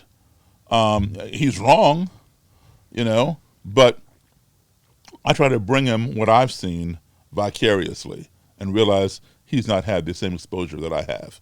One of my favorite quotes of all time is by Mark Twain, and it's called the Travel Quote. And Mark Twain said, "Travel is fatal to prejudice, bigotry, and narrow-mindedness, and many of our people need it sorely on these accounts. Broad, wholesome, charitable views of men and things cannot be acquired by vegetating in one little corner of the earth all one's lifetime." That is so true. Had I grown up here in this country my whole life, would I be doing this work today? Probably not. I'd probably stay as far away from those people as I could. But because I've seen things, I've been around different people, I got along with different people from all over the world, I know it can work. He doesn't know that because he hasn't had that experience. Again, one's perspective is one's reality. Right. Okay, so. Real quick, before we veer off, I'm interested to know, you came so far from meeting this man and having the conversation in the hotel room, from the point where you mentioned that the first time you met a Klans member, you said you beat him up. Can you tell that story? Yeah, let me just finish this one real quick. Okay. Okay, so I'm lowering the wall by allowing him to be heard. Get it all out. I'm showing him that respect of listening to him. I'm treating him fairly. It's your turn to talk. Go ahead. And he's insulting me and whatever else. That wall's coming down. Now that he has exhausted all his vitriol, and I've listened to him, and I've shown him that respect, he feels compelled to reciprocate and allow me to present my platform. You know what I have to say. Now it's my turn to talk. I could go on the offense and attack him for attacking me, and I would be well within my right to do so. I could say, no, you're the one who's a criminal. You're the one who's hanging black men from trees and bombing black churches and dragging black men behind pickup trucks and so forth and so on. I could attack him because everything I just said is true. All of those things have happened with the Klan, right? So I would be right to say that. But if I attacked him like that, the wall go right back up. I want to keep the wall down so I can plant a seed. When the wall is up, you can't plant a seed. The seed hits the wall and falls back on your side. When the wall is down, you can plant a seed over the wall into his turf. All right? So now the wall is down. Rather than go on the offense, I go on the defense. And my defense is an offense in a way. I'm subtly planting the seed. Instead of attacking him, I say, you know, I hear what you're saying. However, I don't have a criminal record. Nobody in my family has a criminal record. I've never been on welfare. Nobody in my family's ever been on welfare. As far as brain size goes, I've never measured my brain, but I'm sure it's the same size as anybody else's. And as far as the SATs go, my SAT scores were high enough to get me into college. I have a bachelor's degree. Both my mother and father had master's degrees. My dad was working on his PhD before he passed. So I'm saying all this, defending myself, but I'm letting him know that we have education. We're not on welfare. We don't have any criminal record, right? I could throw it in his face because I know he barely made it out of high school, all right? But if I throw that in his face, knowing that I have more intelligence in my little finger than he and his whole clan put together, that would just cause the wall to go back up. So here's what happens. When the wall is down, he hears. When the wall is up, it's like this. He doesn't hear anything you say. So he's heard me. He goes home, and he reflects upon what transpired that day. Damn, I had a conversation with a black guy for 3 hours, and we didn't come to blows. That's never happened before. And what that Daryl guy said about such and such, it makes sense. But he's black. But what he said was true, but he's black. So he's having a cognitive dissonance. He knows what I said to be true, either because he researched it and found out that it was true, or he already knew it to be true. But he does not want to accept the fact that the truth came from a black source. That just does not compute, right, in his world. Okay, but so he struggles back and forth. So he's left with this dilemma. Do I disregard that guy's skin color and believe the truth because I know it's true and change my direction? Or do I consider his skin color and know he's telling me the truth but go on living a lie? That's his dilemma. So in most cases, these people will opt for the truth. But there are times, though, and people who will never change. They will go to their grave being hateful, violent, and racist. All right? I've met some of those people, too. But anybody who even has those feelings, if they're willing to sit down and have a conversation with you, there is an opportunity to plant that seed. But you got to do it the right way. You can't attack. Right. You do a subtle attack by defending, and then let him reflect on what you've done, what you've said in your defense, and then that makes him think. See, he hears that. When you're attacking him, he's not hearing it. The wall is up. He's blocking it out. Right. All right. So back to the first Klansman I met. I played a gig, and I'd gone to this all-night truck stop restaurant, and 24 hours. And it was like 1:30, 2 o'clock in the morning. As I pulled my car into the parking lot, this guy was sitting on top of this woman. She was lying on her back. He was straddled across her, and he was banging her head into the sidewalk and punching her in the face. And there were several other guys standing there watching, not doing anything but watching, right? And I'm pulling in the park. I'm seeing this. I'm like, what the hell? I got out of my car. When I slammed my door, it got the guy's attention. He looks up, I had no idea who he was, what he was, anything like that. And I'm looking at him. I'm going to walk over there. He goes, "What? You want a piece of me, nigger?" Well, to me, that was open invitation. Oh, my God. I said, yeah. So he got up and he came at me, and I beat the crap out of him. I beat him up pretty bad. Shit. Now, how do you know he was a Klansman? I didn't know that at the time, but it wouldn't have mattered to me anyway. Right. Okay. So then these idiots that are standing around watching him beat up this woman, then they go and call the police. They don't call the police when he's beating up some lady, but then when some black guy beats the crap out of him, they go call the police. Right. So these two cops show up, and they're talking to him, and something was very strange. I could not put my finger on it at the time, but something just did not add up right. And I wanted him arrested. Now, I didn't get hurt. He got hurt.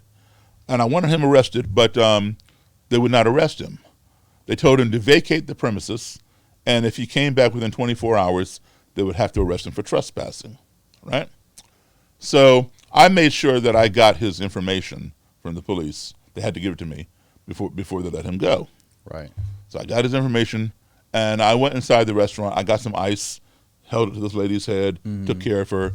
I said, listen, if you want me to go to court with you, I'll be happy to go to court with you. She said, okay. And she said, she would testify on my behalf as well that, he had attacked me or whatever. I said, okay. So we exchanged phone numbers. All right. So then it turns out she was his ex-fiance, and she had dumped him because he was seeing somebody else and he'd gotten some other girl pregnant or whatever. And so he was upset because he still wanted her as well. He wanted his cake and eat it too. So it was like, if I can't have you, nobody will. Bam, bam, bam, bam, bam, that kind of thing. God damn. Okay, yeah. So he left the premises, right? I'm taking care of her head.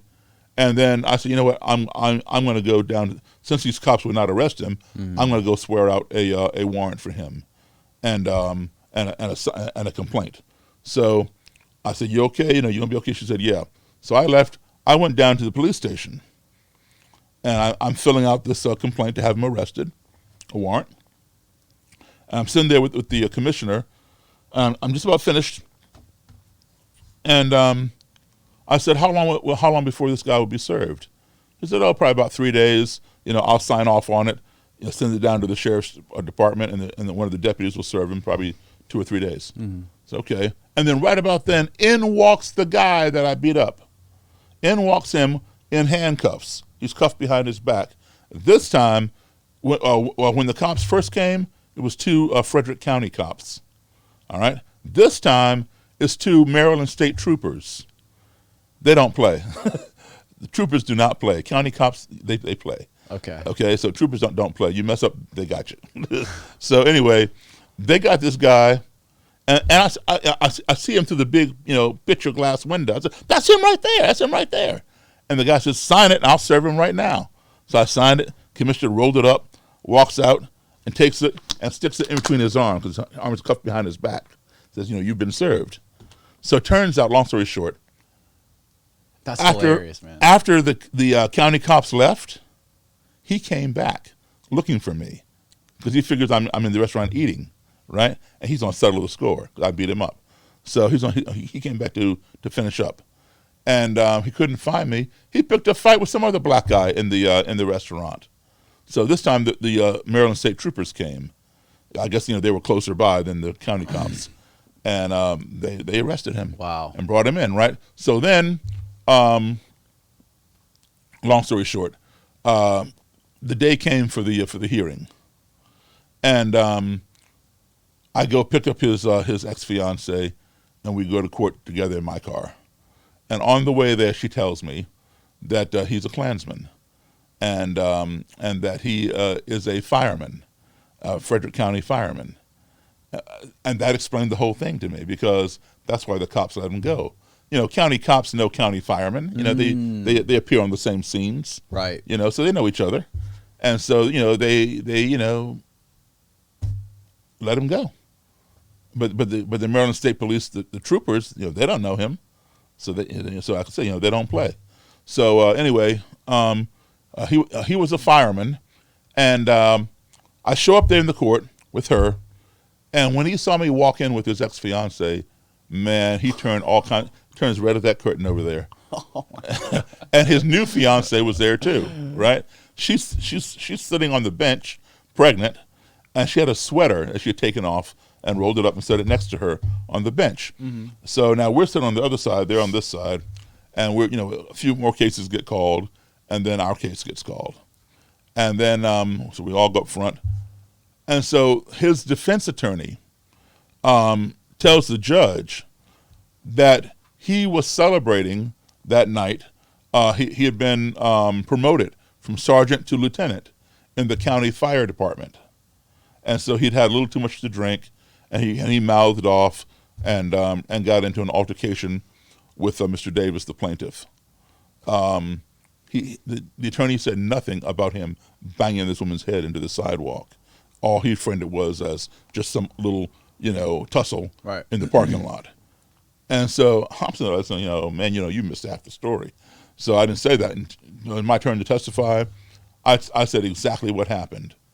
Well, the new fiance did not realize he was still seeing or trying to see the old fiance. She wanted nothing to do with him, the old one. Right. This new one got pissed.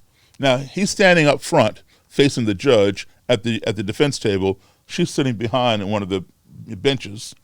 She took her sweater and threw it and hit him in the back and walked out of the courtroom. Right. So after I told the judge, what I saw was going on when I pulled in the parking lot, and then what I subsequently found out. So he's all beat red again because now he's lost his new fiance, he lost that one, and now a new side of the story is coming out.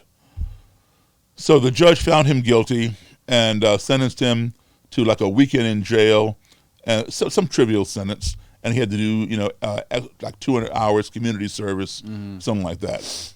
But that was the first Klansman I encountered. Holy shit, man. I mean, I didn't know he was a Klansman at the time, but again, it wouldn't have mattered to me. Good Lord. So, Mr. Kelly, right? He was, at that time, he wasn't quite an Imperial Wizard yet. Yeah, he would later on go on to become an Imperial Wizard. Right. And then I'd go. He would invite me to some of his rallies. I'd go watch them light up this cross and all that kind of stuff. So you guys, after that first meeting in the hotel room, that however long it was, couple hour meeting, you guys or interview you did with him in the. You want me to get you another? No, I'm good, thank you. In the hotel room, you guys exchanged numbers. You visited back and forth for a while. Yeah, I invited him down to my house, and he didn't get any kind of blowback from the rest of the clan. He got a little bit, and he really got some. As he and I got closer, and he began inviting me to the rallies. Some of them couldn't understand that. Right. Now, most of them could because they're followers. It's like Simon says, "Oh, the Imperial Wizard wants to do it. Okay, so I'm cool with it." It's like whatever he does, I'm good with. Okay. But others were like real hardcore. Like if he was a lower level guy, it wouldn't. Exactly. Cool. Yeah. Yeah. So, and then when he quit and renounced it, and gave me his robe and stuff, some of them went off. They began sending him hate mail anonymously, the same kind of hate mail he used to send out. Now he's on the receiving end, and not knowing who's sending it. I mean, he suspected who was doing it, because he knew who didn't like it and stuff. But he began seeing how ridiculous it was. Right. So what was that experience like? The first time you went to an actual rally, did that freak you out? Were you nervous? No, I wasn't nervous. Surprised by anything? No. It's a little surreal. You see a bunch of grown men and women walking around in different color robes and hoods and carrying a torch. And what happens is they have this big 20 to 30 foot cross. Okay, now let me explain. You have a cross lighting and you have a cross burning, two different things. A cross burning is when they come and take a 5 or 10 foot cross and stick it in your yard and set it on fire in the middle of the night. Okay? That's meant as a threat, intimidation. We know who you are. Move out, cease and desist. We don't want you. If you don't, the next time we come, we mean business. They might blow up your house or whatever. Okay? Blow up your house? Yeah. That is called a cross burning. It's meant as it's your first and only warning. Cease and desist, because we will be back. Did they ever actually blow up houses? Yes, absolutely. Absolutely. Wow. They tried to blow up Martin Luther King's house with a grenade. Holy one guy whose robe I have, he tried to blow up a synagogue, and he was a police officer in the Klan. Yeah. He was a police officer? Baltimore City cop. At the same time that yes. he was in the Klan? Yeah. Yeah. In fact, look it up. Not this guy, but another guy. Do you know where Fruitland, Florida is? Fruitland. Uh-huh.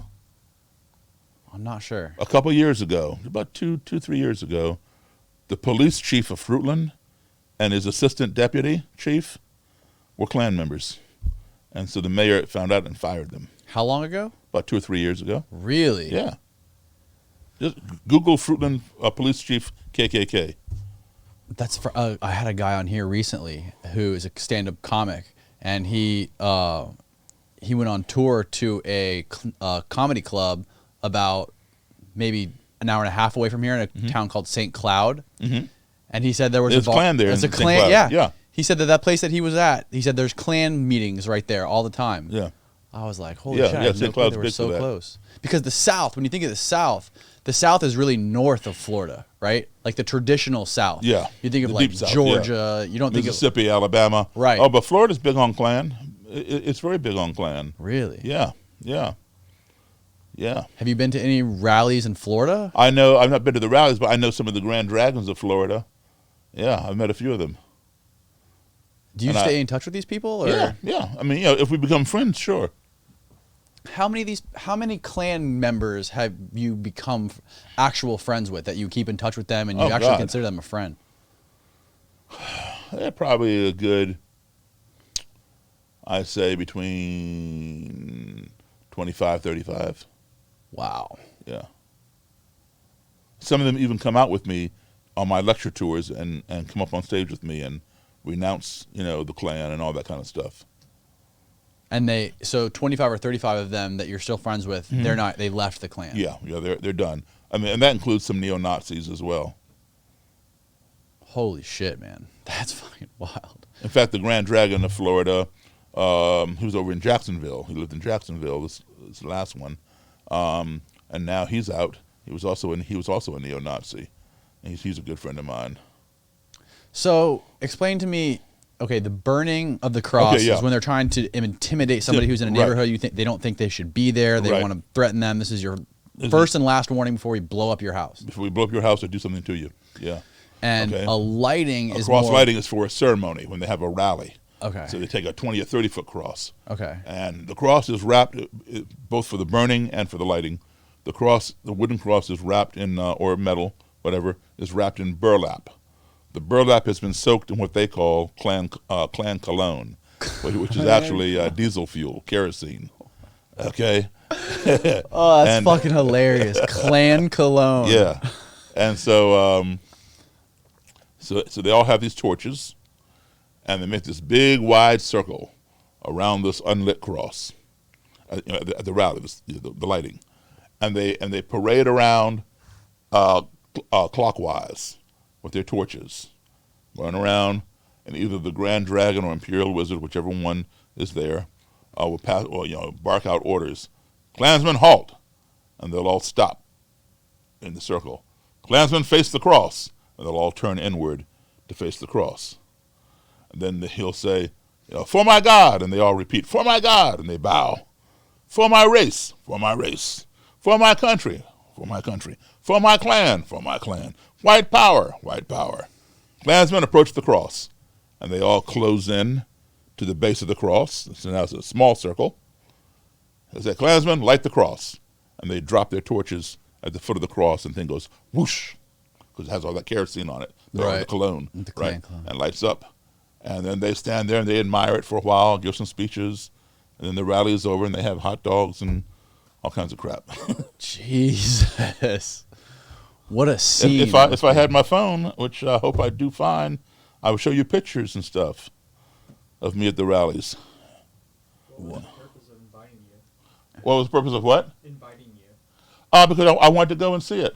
Oh, yeah. Did you request to go to him? Now you have two kinds of rallies. You have public rallies and you have private rallies. Okay, you have to be invited to a private rally. I've been to both. Okay. Now, so for example, let's say there's a park over here, a county park, right? Kids go there and play. You can go there and do read a book or whatever. If the Klan wants to have a rally in that park, that's a public park. All right, so the public can come.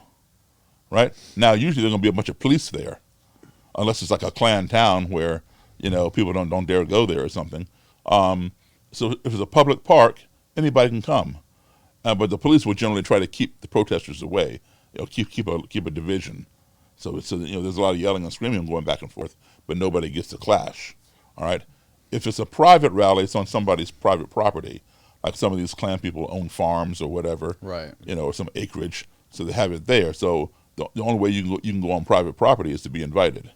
So I've been to both public ones and private ones. Are there any like really wealthy Klan members? Yeah. Like rich guys who are still in the Klan? Or because I got the impression that a lot of them were just kind of like you would say, they were working as firemen or cops, or they had like 4 different jobs they're juggling. Let's be clear. A Klansman or Klanswoman is not stamped out of a standard cookie cutter. They come from all different walks of life, all different educational and financial backgrounds.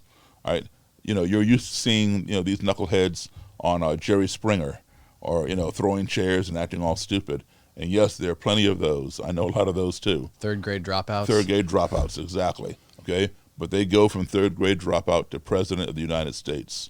President Warren G. Harding was sworn into the Ku Klux Klan in the green room of the White House while he was a sitting president. Harry Truman, before he became President Truman, he joined the Klan for a short time. He did not like it. He got out.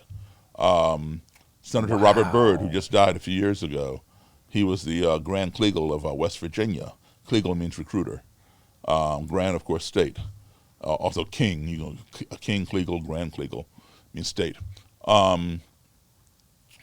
Supreme Court Justice Hugo Black was in the Klan when he got the appointment to the Supreme Court. He had to leave the Klan in order to be on the Supreme Court. So they range in different educational backgrounds, but we're used to seeing the ones who are mostly uneducated. A lot of the ones who are educated, some of them are what you call silent members. You don't know that they're in. Their membership is secret, so only the top echelon know. This guy is with us. Right. Kind of thing. Because it could compromise their job or people they associate with. Exactly. What was the story of? I remember hearing something about you driving in a car with a Klans member and him trying to have a conversation with you and convince you that you had a certain gene in you. Yeah. A violence gene. Yeah. This was an exalted cyclops, which means district leader. Exalted cyclops. Yeah. Okay. What the fuck is a cyclops? I know what the eye. Yeah. But what is? Okay. Well, it's just a name for this particular position. Okay. It's a district leader. They call their districts claverns. Okay. We would call a district leader a mayor, a councilman, an alderman. Somebody who's like in a little area. Yeah. Okay. So the cyclops is exalted cyclops. He's in my car, and we're riding around, and we got to talking. And somehow he got on black crime, which is a misnomer, by the way. Black on black crime does not really exist. All right, sure, black people commit crimes against black people, but it's not a thing. It is a crime of opportunity. It's what it is. Where do most of these black on black crimes occur? Mostly in black neighborhoods, right? Right. Okay. Robbing, stealing. Yeah. Okay. So gang stuff. Yeah. If I need, let's say I live in one of those neighborhoods and I'm a druggie and I need some money to get some drugs. I'm not gonna go all the way across town. Right. Your dealer's probably a black guy, right? Yeah. So I'm gonna rob somebody next to me, somebody close by. I need my drugs now. So it's a crime of opportunity. This black guy is a lot closer to me than some white guy halfway across town. Right. So that's why they call it black on black crime. But white people rob white people. You go to some trailer park or whatever and see all this crime over there. They don't call it white on white crime. You ever heard the term white on white crime? No, I don't think I have. Exactly. That's why I say it's a misnomer. Right. It's a crime of opportunity. So you do know that white people do commit crimes against each other. Right. Right. If you're in an all white area, and there are white people who are on drugs and they need money and they want to do whatever, they're going to rob the white guy next to them rather than go all the way over to Blacktown and rob some black guy. Mm-hmm. It's a crime of opportunity, but they don't call it white-on-white crime. They always want to apply some name that has a negative connotation or bearing on somebody black. For example, what do you call a white group of mostly men, some women sometimes, but mostly men who dress up in camouflage and go out in the woods and practice survivalist tactics, and they're anti-government usually, paramilitary type groups?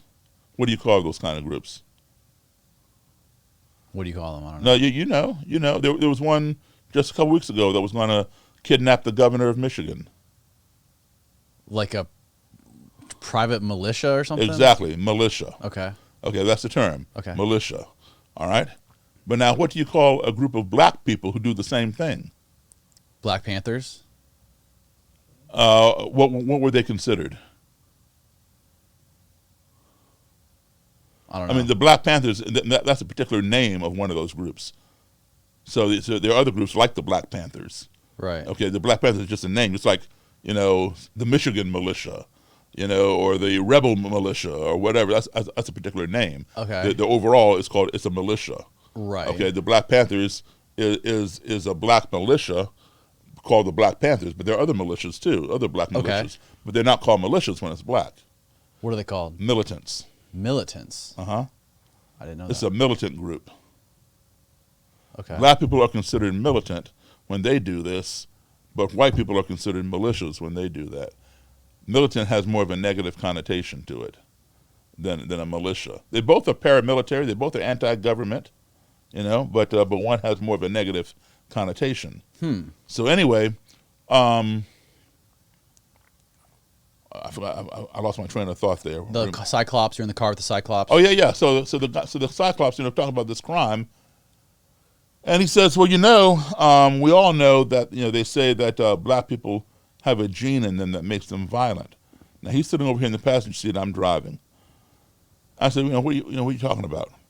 He says, well, who's doing all the drive-bys and carjackings in Southeast? He was referring to Southeast Washington, D.C., which is predominantly black, high crime. There's some white people who live there, but it's predominantly black, a lot of high crime. I said, okay, black people are doing it. I said, but that's what lives there. I said, you're not considering the demographics. Who's doing all the crime up in Bangor, Maine? White people, that's what lives there. He goes, no, it has nothing to do with that. You all have this gene in you that makes you violent.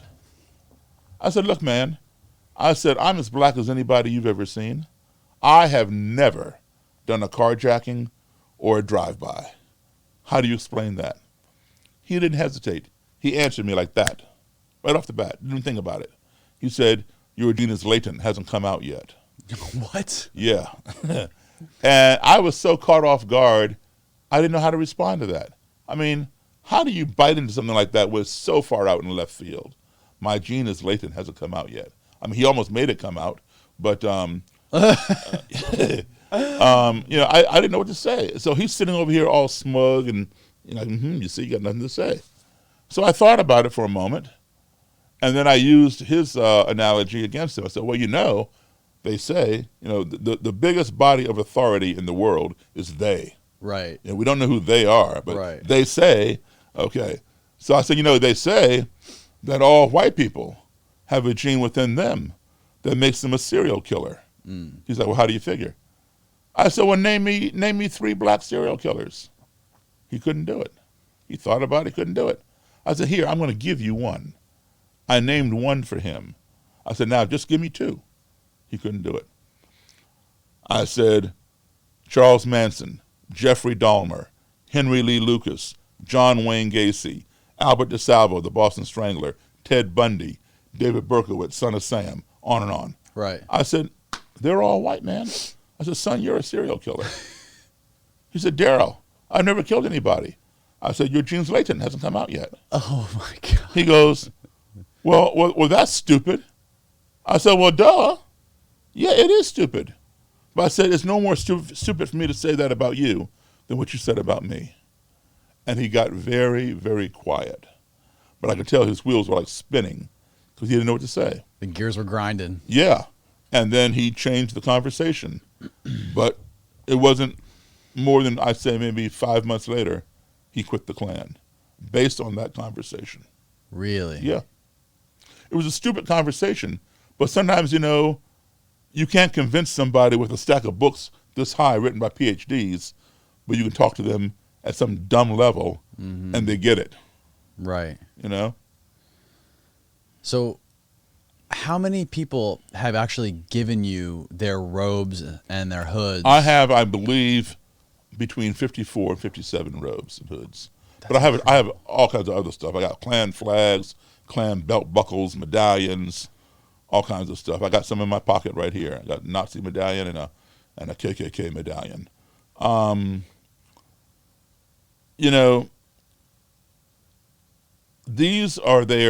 This is their uniform. And when they give that to you, they're done. They're done, which is a good thing.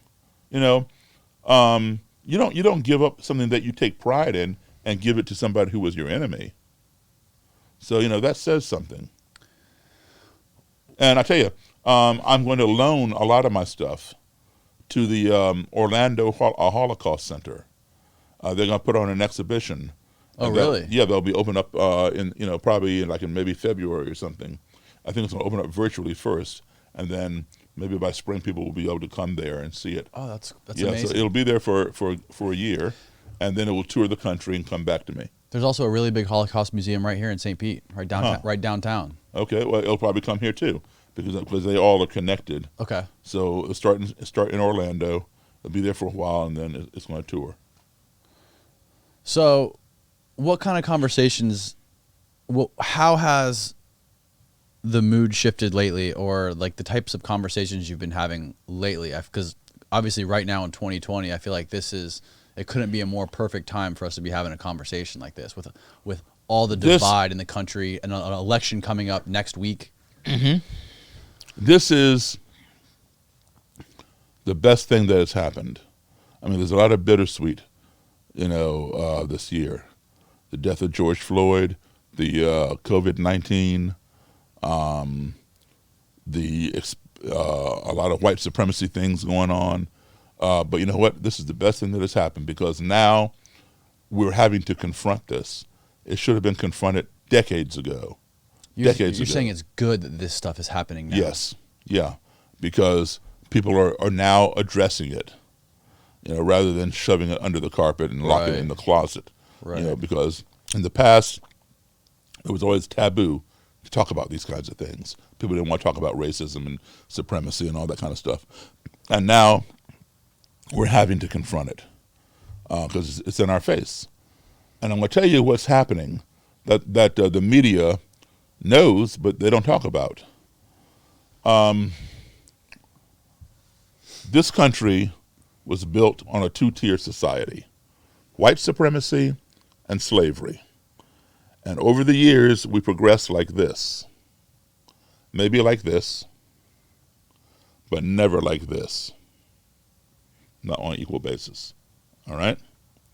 When I was a child, the black population in this country was 12%. Native Americans were only 1%. Hispanic people, Latino people, around 2%. Asians, around 4%. White people, like 84, 86%. So the racist people, their biggest nemesis were black people at 12%. That's way too much. They didn't care about 1% Native American. The attitude was, just take them, put them on a reservation, forget about them. They didn't care about 2% Hispanic or Latino. But 12%, no, we can't have that. All right? So today, black people remain at 12%. We're like 12.9% or something now. We really haven't grown. So we're almost at 13%. Hispanic people have grown to like 17 point something percent. So, and Asians, I believe, have grown to like 6%.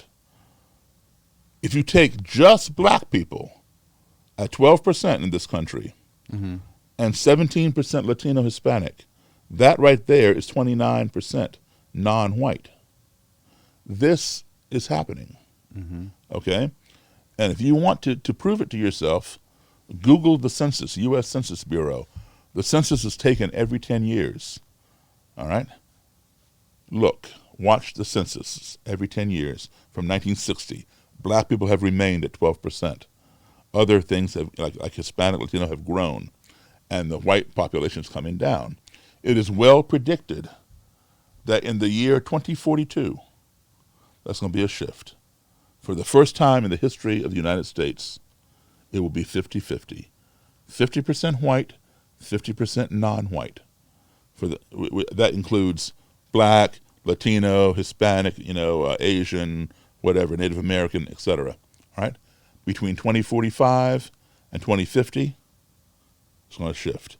Whites will become the minority in this country. Now, Really? Yep.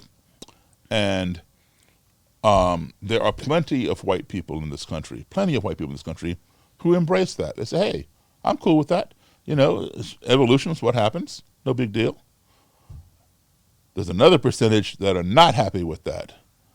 Those are your white supremacists, all right, which includes the KKK, the neo-Nazis, the alt-right, whatever else, and individuals.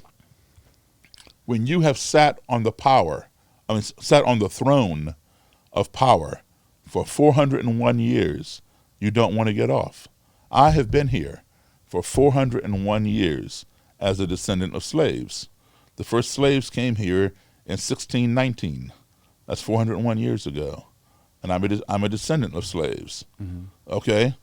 And when you've held that kind of power for that long over somebody like me, you don't want to give it up. Look at our current presidency. He has power. He doesn't want to give it up. Right. Right? When you have power, you don't want to give it up. So they're seeing their throne legs being whittled down, and now their butts are coming down to the level of the inferior people. They don't want that. I said I'm a musician. Just like, if I had a hit record, number one on the charts, I don't want to get off of number one. I don't want to fall down to number 10, number 99. Now I'm off the top 100. Yeah. You want to stay at the top, right? Okay, so this is why you're seeing all these groups popping up, trying to recruit. Come join us. We're going to take our country back. We're going to make America great again. We're going to build that wall, send those people back to wherever they came from, and so forth and so on. All right. That's because. Do you know what white flight is? White flight? Yeah. No, I've never heard of it. You really? Never. How old are you? I'm 33. Okay, that's why. Okay. Okay. White flight was very big back in the 70s, 80s, 90s, but now there is no more white flight. White flight. You ever heard of white flight? No. Okay. How old are you? I'm 23. Oh, that definitely explains it. Okay. You have a neighborhood that's all white, and eventually people who were not white began moving into the neighborhood. Okay. And then the white people, they move out, and they go to somewhere else where it's all white. Okay. And then gradually that becomes integrated, and they fly again. They keep flying to they want an all white neighborhood. Right. That's called white flight. Okay. Okay. There is no more white flight because they can't fly anywhere anymore. There's nowhere to go now. Nowhere to go now. Exactly. Exactly. Everywhere you go, there's somebody who does not look like you. Right. Okay. So white flight is over. Unless you want to leave the planet. Precisely. Well, then you got green. There's no white people anywhere on them. Yeah, you got green people. Yeah. Elon Musk is going to make that happen. Oh, the funniest thing I ever saw, went to this Klan rally, public place. It was in front of the governor's mansion in Maryland. All these white, white supremacists in Klan robes and stuff. They kept yelling, "White power, white power!" And these 3 or 4 college kids showed up with their bodies painted green, and every time the Klan would yell "White power, power," they go "Green power, green power." I got a picture of them in my book. That is hilarious. Anyway, so this is why all these groups are trying to recruit, because the landscape is changing. Right. Okay, it used to be mostly white landscape. Now you're seeing people from all over. You call Miami Little Havana. Right. And little Chinatown and little Hispanic town and so forth and so on. Or little Ethiopia or whatever, different places, right? Those names didn't exist 20, 30 years ago, right? So some people are freaking out about that. So they go and join these groups that promise to take the country back. All right? And when that doesn't happen, they get frustrated. They say, you know what? If the Klan can't do it, or the Nazis can't do it, I'll do it myself. And they go out on their own and walk into a black church, boom, boom, boom, boom, or into a synagogue, boom, boom, boom, boom, or the Walmart in El Paso, boom, boom, boom, boom. Right? These are lone wolves. Now, we have intelligence agencies, FBI, that kind of thing, right? Who have operatives that can blend in. They can go and join these groups. They have the look, and they talk the talk, and they go in undercover, and they become one of those people, and they gather intelligence and report it back, and we foil those plots. Right. Like we had intelligence operatives in this group that was going to kidnap the governor. Right? That's how they got busted. But you cannot infiltrate a lone wolf. It's only one person. You follow what I'm saying? Yep. You can infiltrate a group. You can't infiltrate a lone wolf. Mm-hmm. As we get closer and closer to 2042, unfortunately, we're going to see more and more lone wolves because they feel their country is being taken over, and they feel it's their patriotic duty. This is a white homeland. This country was built by white men, and the Constitution was signed by white men. They forget the fact that it was built off the backs of slaves. It's all white, in their minds. That's their. So they're going to take it upon themselves to defend this country. That's what they're doing. So, in fact, you saw a lone wolf a couple weeks ago. That 17-year-old boy who came from Illinois into Wisconsin. Right. Kyle Rittenhouse. Right. He shot 3 people, killed 2 of them, blew off the 3rd guy's arm, and then went home. Yeah. With his gun. That's a lone wolf. Okay? You're going to see more and more of those people as we get closer and closer to 2042. They are becoming unhinged. Okay, so you said you're 33. Yeah. So do you remember 1999 pretty well? No. No? Not really. I wasn't paying attention to anything except for surfing and skating around town and just being an idiot. Well, 1999, people were really having high anxiety because the year 2000 was coming. Oh, yes. I remember that. It was called Y2K. Yep. They thought the world was going to end. The world was going to end. My VCR won't work anymore. Wasn't it something to do with the Mayan calendar ended there or something? Yeah, exactly. Yeah. People are like freaking out, man. They're taking all their money out of banks and hiding it in their mattress because they figured their banking system was going to shut down. The calendar was going to go crazy. Yeah. Electronics weren't going to work anymore. The coffee maker wasn't going to work because you had to program it differently. So they were on high angst. What the year 2000 Y2K was to all of us or whatever, 2042 is the white supremacist Y2K. Really? Yeah. And 2042 is only 22 years from now. So do you think the farther we go, like the closer we get to 2042, the more crap we're going to see? Radicalized people are going to get on that side, and the more shit like that we're going to see? Yep. Unless we start addressing it now. We have been reactive for so long. We need to be proactive. We need to be more proactive. This country is changing, and it's going to continue to change. You can't stop evolution, all right? But you can teach people how to deal with it, how to get over their anxiety, how to accept it. It's going to be okay, So what if you open your front door and this neighbor looks different and that neighbor looks different and that one looks different? No big deal. Earlier, you mentioned that you think it's somewhat a good thing what's been happening around in this country in the last year. Mm-hmm. Let me explain that to you. I also want to finish this thought. Mm-hmm. What I think you're trying to say is by the fact that these things are happening and they're being exposed, they're coming out from under the rug. Mm-hmm. We're realizing that they do exist. We're realizing that there are weeds in the garden that have to be pulled. We've always realized it, but we've never wanted to deal with it. We, not black people, white people, they don't want to address it. Do you think that Donald Trump becoming president is also somewhat a good thing in that respect, that he has kind of sparked kind of an uprising? Because like Donald Trump, would you say that all KKK members would be Trump supporters? Yes, they are. Right. Yeah. So What I say is, not every Trump supporter is a racist. I have a lot of friends Right. who are Trump supporters, right. who are not racist Me at too. all. Me too. Yeah.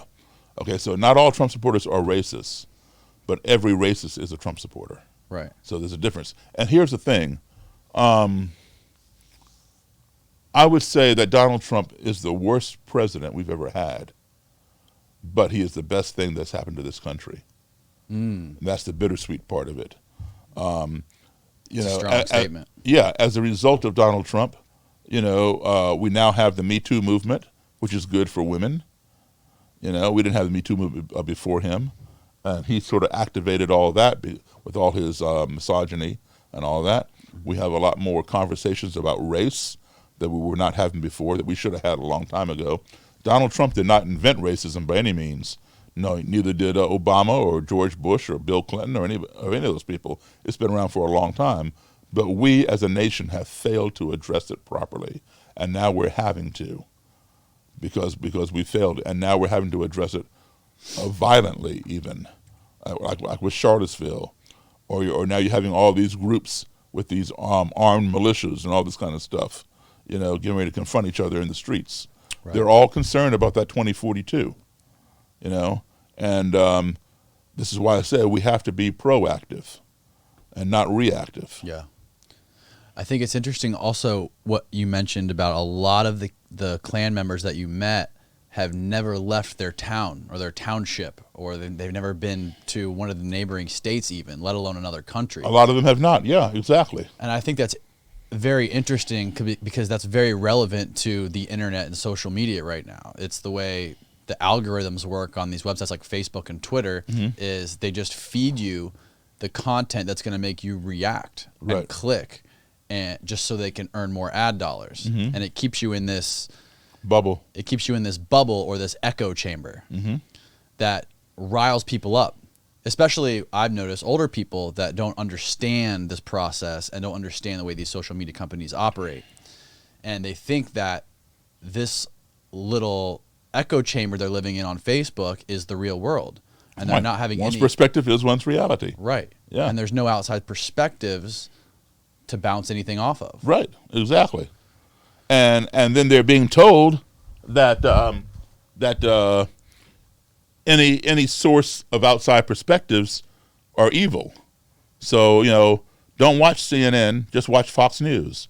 Or just watch CNN, don't watch Fox News. Right. Either way. And what's happening is, see, you don't remember a time when the news was the news. I do. When I was a kid, I don't remember. Newscasters gave the news. Today, it's called news, but it's not the news, it's opinion. Newscasters are giving their own opinions because they think we're too stupid to figure out for ourselves. So they're telling us what to think. Yeah, I mean, you have one news station who can look at the KKK and call it the KKK, but then you have like Fox News. They have basically labeled BLM as the KKK. Like Black Lives Matter, they paint that as like the left's KKK. And it's just bonkers. The idea, here's my, I'm speaking for myself, my take on BLM. The idea behind its creation, I feel, was a great idea by the founders. They co-opted the idea from Martin Luther King, is what they did. Martin Luther King wanted to put the national spotlight on the plight of black bus riders in Montgomery, Alabama, with Rosa Parks and the bus drivers and all that kind of stuff, making people sit in the back of the bus and being mistreated, because that kind of thing was going on in Montgomery for a long time and in southern states for a long time, but the rest of the country was not aware. So Martin Luther King came up with the idea of let's make sure everybody sees this. We're gonna do a major boycott of the bus system and put it in the national spotlight, and maybe that will help change it. And it did. So the founders of BLM decided, hey, let's do that same thing. Let's put the plight of black men in the national spotlight. because what was happening was black men, for lack of a better term, were being murdered by white police officers Absolutely. for holding their cell phone, their wallet, or whatever. Whether they were innocent or guilty, black men got to go to their grave. White men in the same predicament either got to go home or go to jail. Some got to go to jail via Burger King. You know Dylan Roof, right? Dylan Roof. Dylan Roof was the white supremacist. Oh, yes. Who shot at the black church. Yes. You remember him being taken to Burger King? Yes, I do remember that now. Yeah. What's up with that? Okay. You got somebody like Eric Garner. Remember Eric Garner? Eric Garner was the original I Can't Breathe guy up on Staten Island, New York, who was selling loose cigarettes, and they threw him on the ground and choked him on the camera to death. A guy did the same thing? Like Yeah. that same thing that happened to George Floyd, selling Exactly. loose cigarettes? Yeah. Okay. Eric Garner. Look him up. Eric Garner. Okay. All right. He was on the sidewalk of Staten Island selling loose cigarettes. It's illegal to sell tobacco without a license. Right. Just like you can't sell liquor without a license. Right. All right. So he's selling loose cigarettes for 50 cents or whatever he's selling them for. And the cops bust him. And 6 of them jumped on him, slammed him down to the ground, sat on his back, and choked him to death. With their hands. With his hand, yeah, the one cop. And he kept saying, I can't breathe, I can't breathe, I can't breathe. Just kept choking him while somebody's filming it on the cell phone. And choked the life right out of him, right on camera. All right? And the cops got acquitted. Okay? Should Eric Garner have been arrested? Sure. He's breaking the law. Right. Given a citation or arrest him, whatever. All right? And then let the court decide what the punishment should be. Not the cops. George Floyd. Eric Garner was not committing a violent crime. He was breaking the law, yes, but it was not a violent crime. You understand? He wasn't like shooting anybody or raping anybody. Right. Right? It was a non-violent crime, just selling loose cigarettes. Right. All right? Sort of like stealing a newspaper out of the newspaper box. Right. It's a non-violent crime. Okay. George Floyd. He is accused of allegedly passing a counterfeit $20 bill. We will never know if that's what he was doing or not, because he never had his day in court. Did he know that he had a fake 20? It's the clerk's job, who called the police. He did the right thing, the clerk did, to look at the money and recognize something that's counterfeit. Now, we never saw the $20 bill, so we don't know if the clerk made a mistake or didn't make a mistake. But in any event, the clerk thought this $20 bill looked odd, like it was counterfeit. So he did the right thing. He called the police. All right? The police came and killed George Floyd for passing a $20 bill.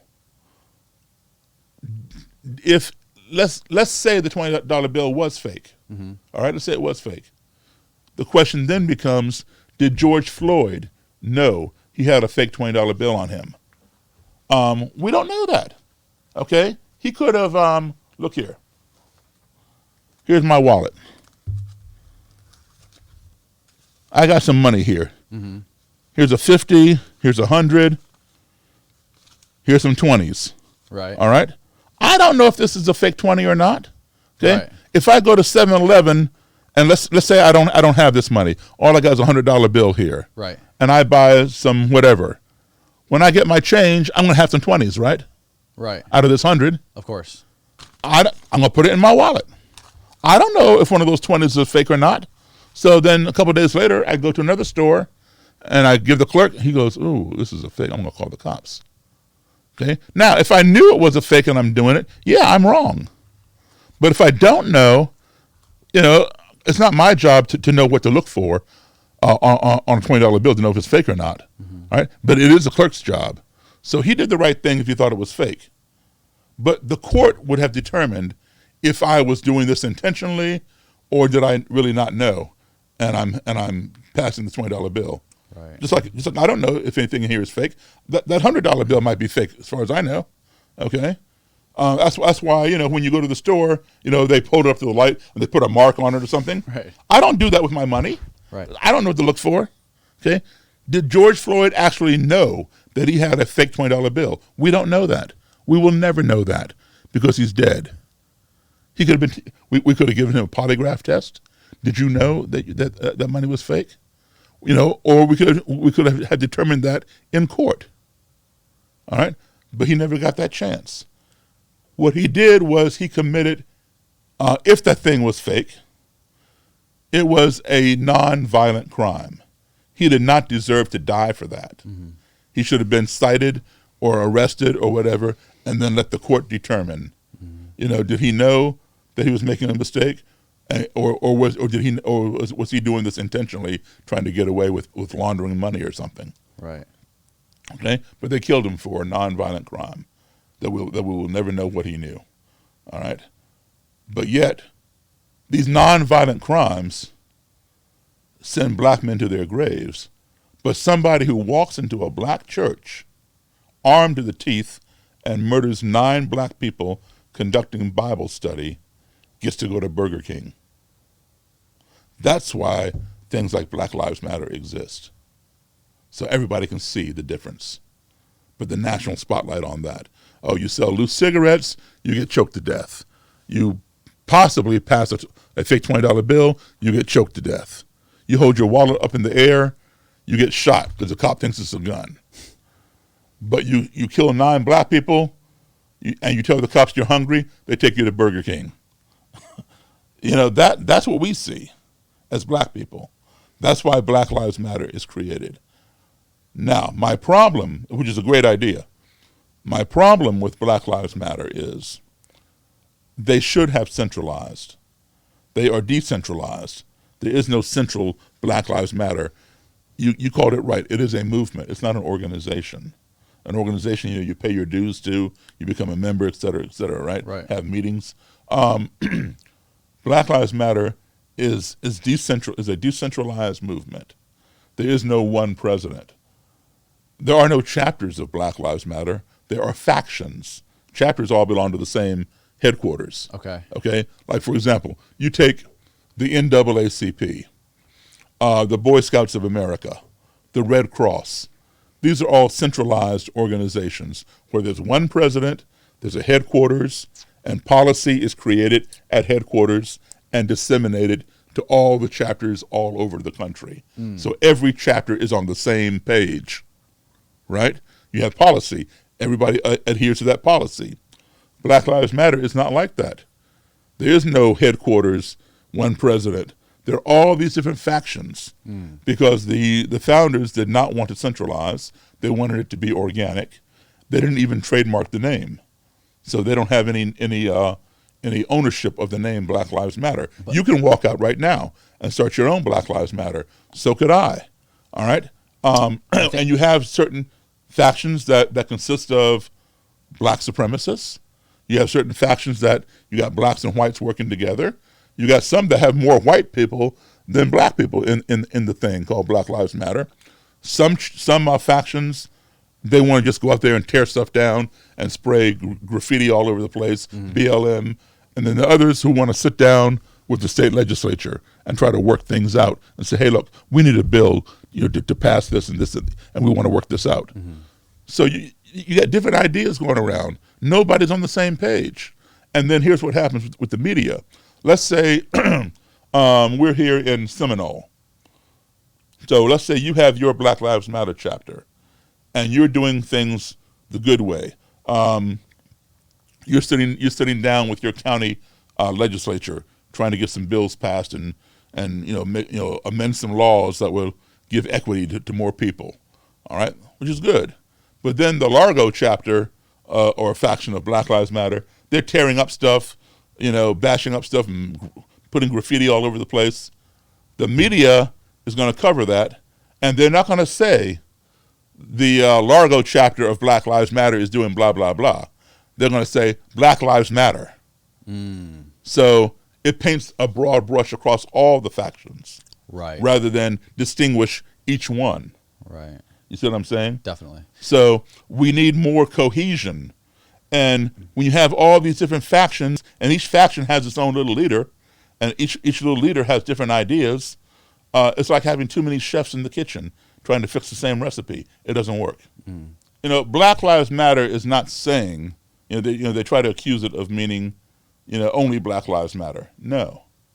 Because, you say Black Lives Matter, and they say, no, all lives matter. Mm-hmm. Well, yes, all lives do matter, but why do Black lives matter less? Right. And here's the interesting thing.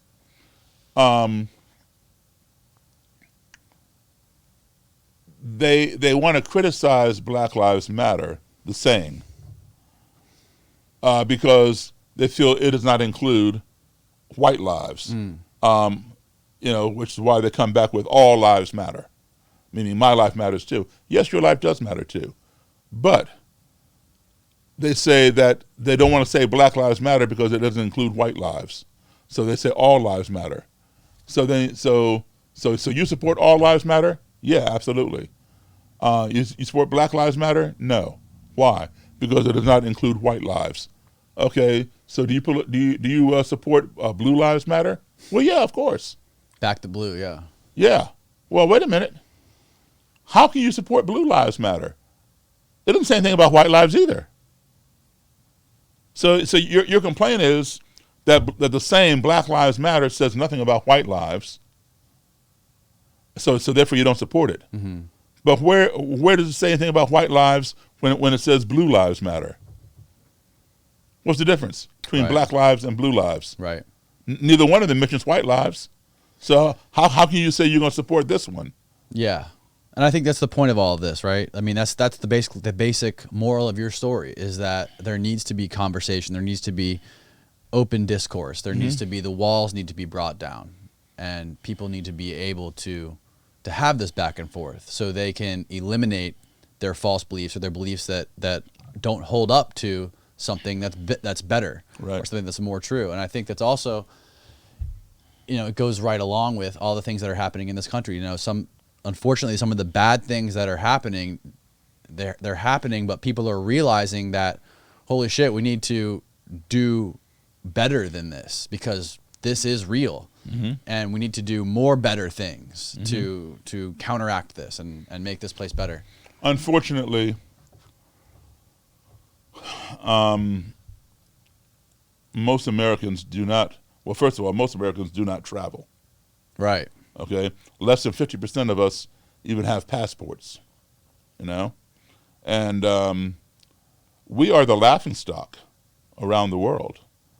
We're always trying to tell other countries how to get along civilly within their own country or with the country that borders them. Anytime we know some kind of war is about to break out within a country or between two countries, we're the first ones to intervene and say, hey, let's call a summit and bring the leaders together and have peace talks. Right. All that kind of stuff. But yet we don't apply these same things in our own backyard. Right. It's hypocritical. And so I tell you what, like I said, I've been around the world, and there was a time when we were the most revered nation on the face of this earth. People say, "Oh man, he's an American." They were happy to see you. They were, what's it like in America? I always want to come to America. Blah blah blah. And now when I travel overseas, not so much during lockdown, of course, but before that, I play festivals in France and Switzerland and Italy and different places. People are like, "What's wrong with your president?" I'm serious. They think he's crazy. Well, he is. But we are the laughingstock. They don't respect us anymore. And why should they? And it's almost as though we don't care what anybody else around the world thinks. It's as though we are the nucleus of the world. Right. We're not. We're not. We may be one of the most powerful nations in the world, but we're also the laughingstock of the world. Yeah. We're a giant reality TV show on the map of the world. Yeah. Now you have a book, right? I have a book called Clandestine Relationships, spelled with a K, not a C. And it's out of print now. It came out in 1997, 98. And I took it out of print in 2014. I just finished writing a second book. And the second book is called The Klan Whisperer. It's going through the editing process right now, so it'll be out next year. And it will have all the stories from the first book, plus updates and new stories. Because when the first book came out, we didn't have a black president. We didn't have Charlottesville. We didn't have Donald Trump. We didn't have as much immigration as we have now. So I want to update everything. That's amazing. Your story, I mean, the things that you've experienced, the story, the lessons that you've learned, that you've been able to teach and bring around the world, they're so profound and they're so relevant and meaningful, especially in today's world. Where can people go online and find you and learn more about what you're doing? Sure. And listen to more of your talks and even find your book? Yeah, okay. They can go to my website, daryldavis.com, D-A-R-Y-L, only one R, daryldavis.com. They can also check out some of my TED Talks on YouTube and the Joe Rogan podcast that I did. I also have a podcast.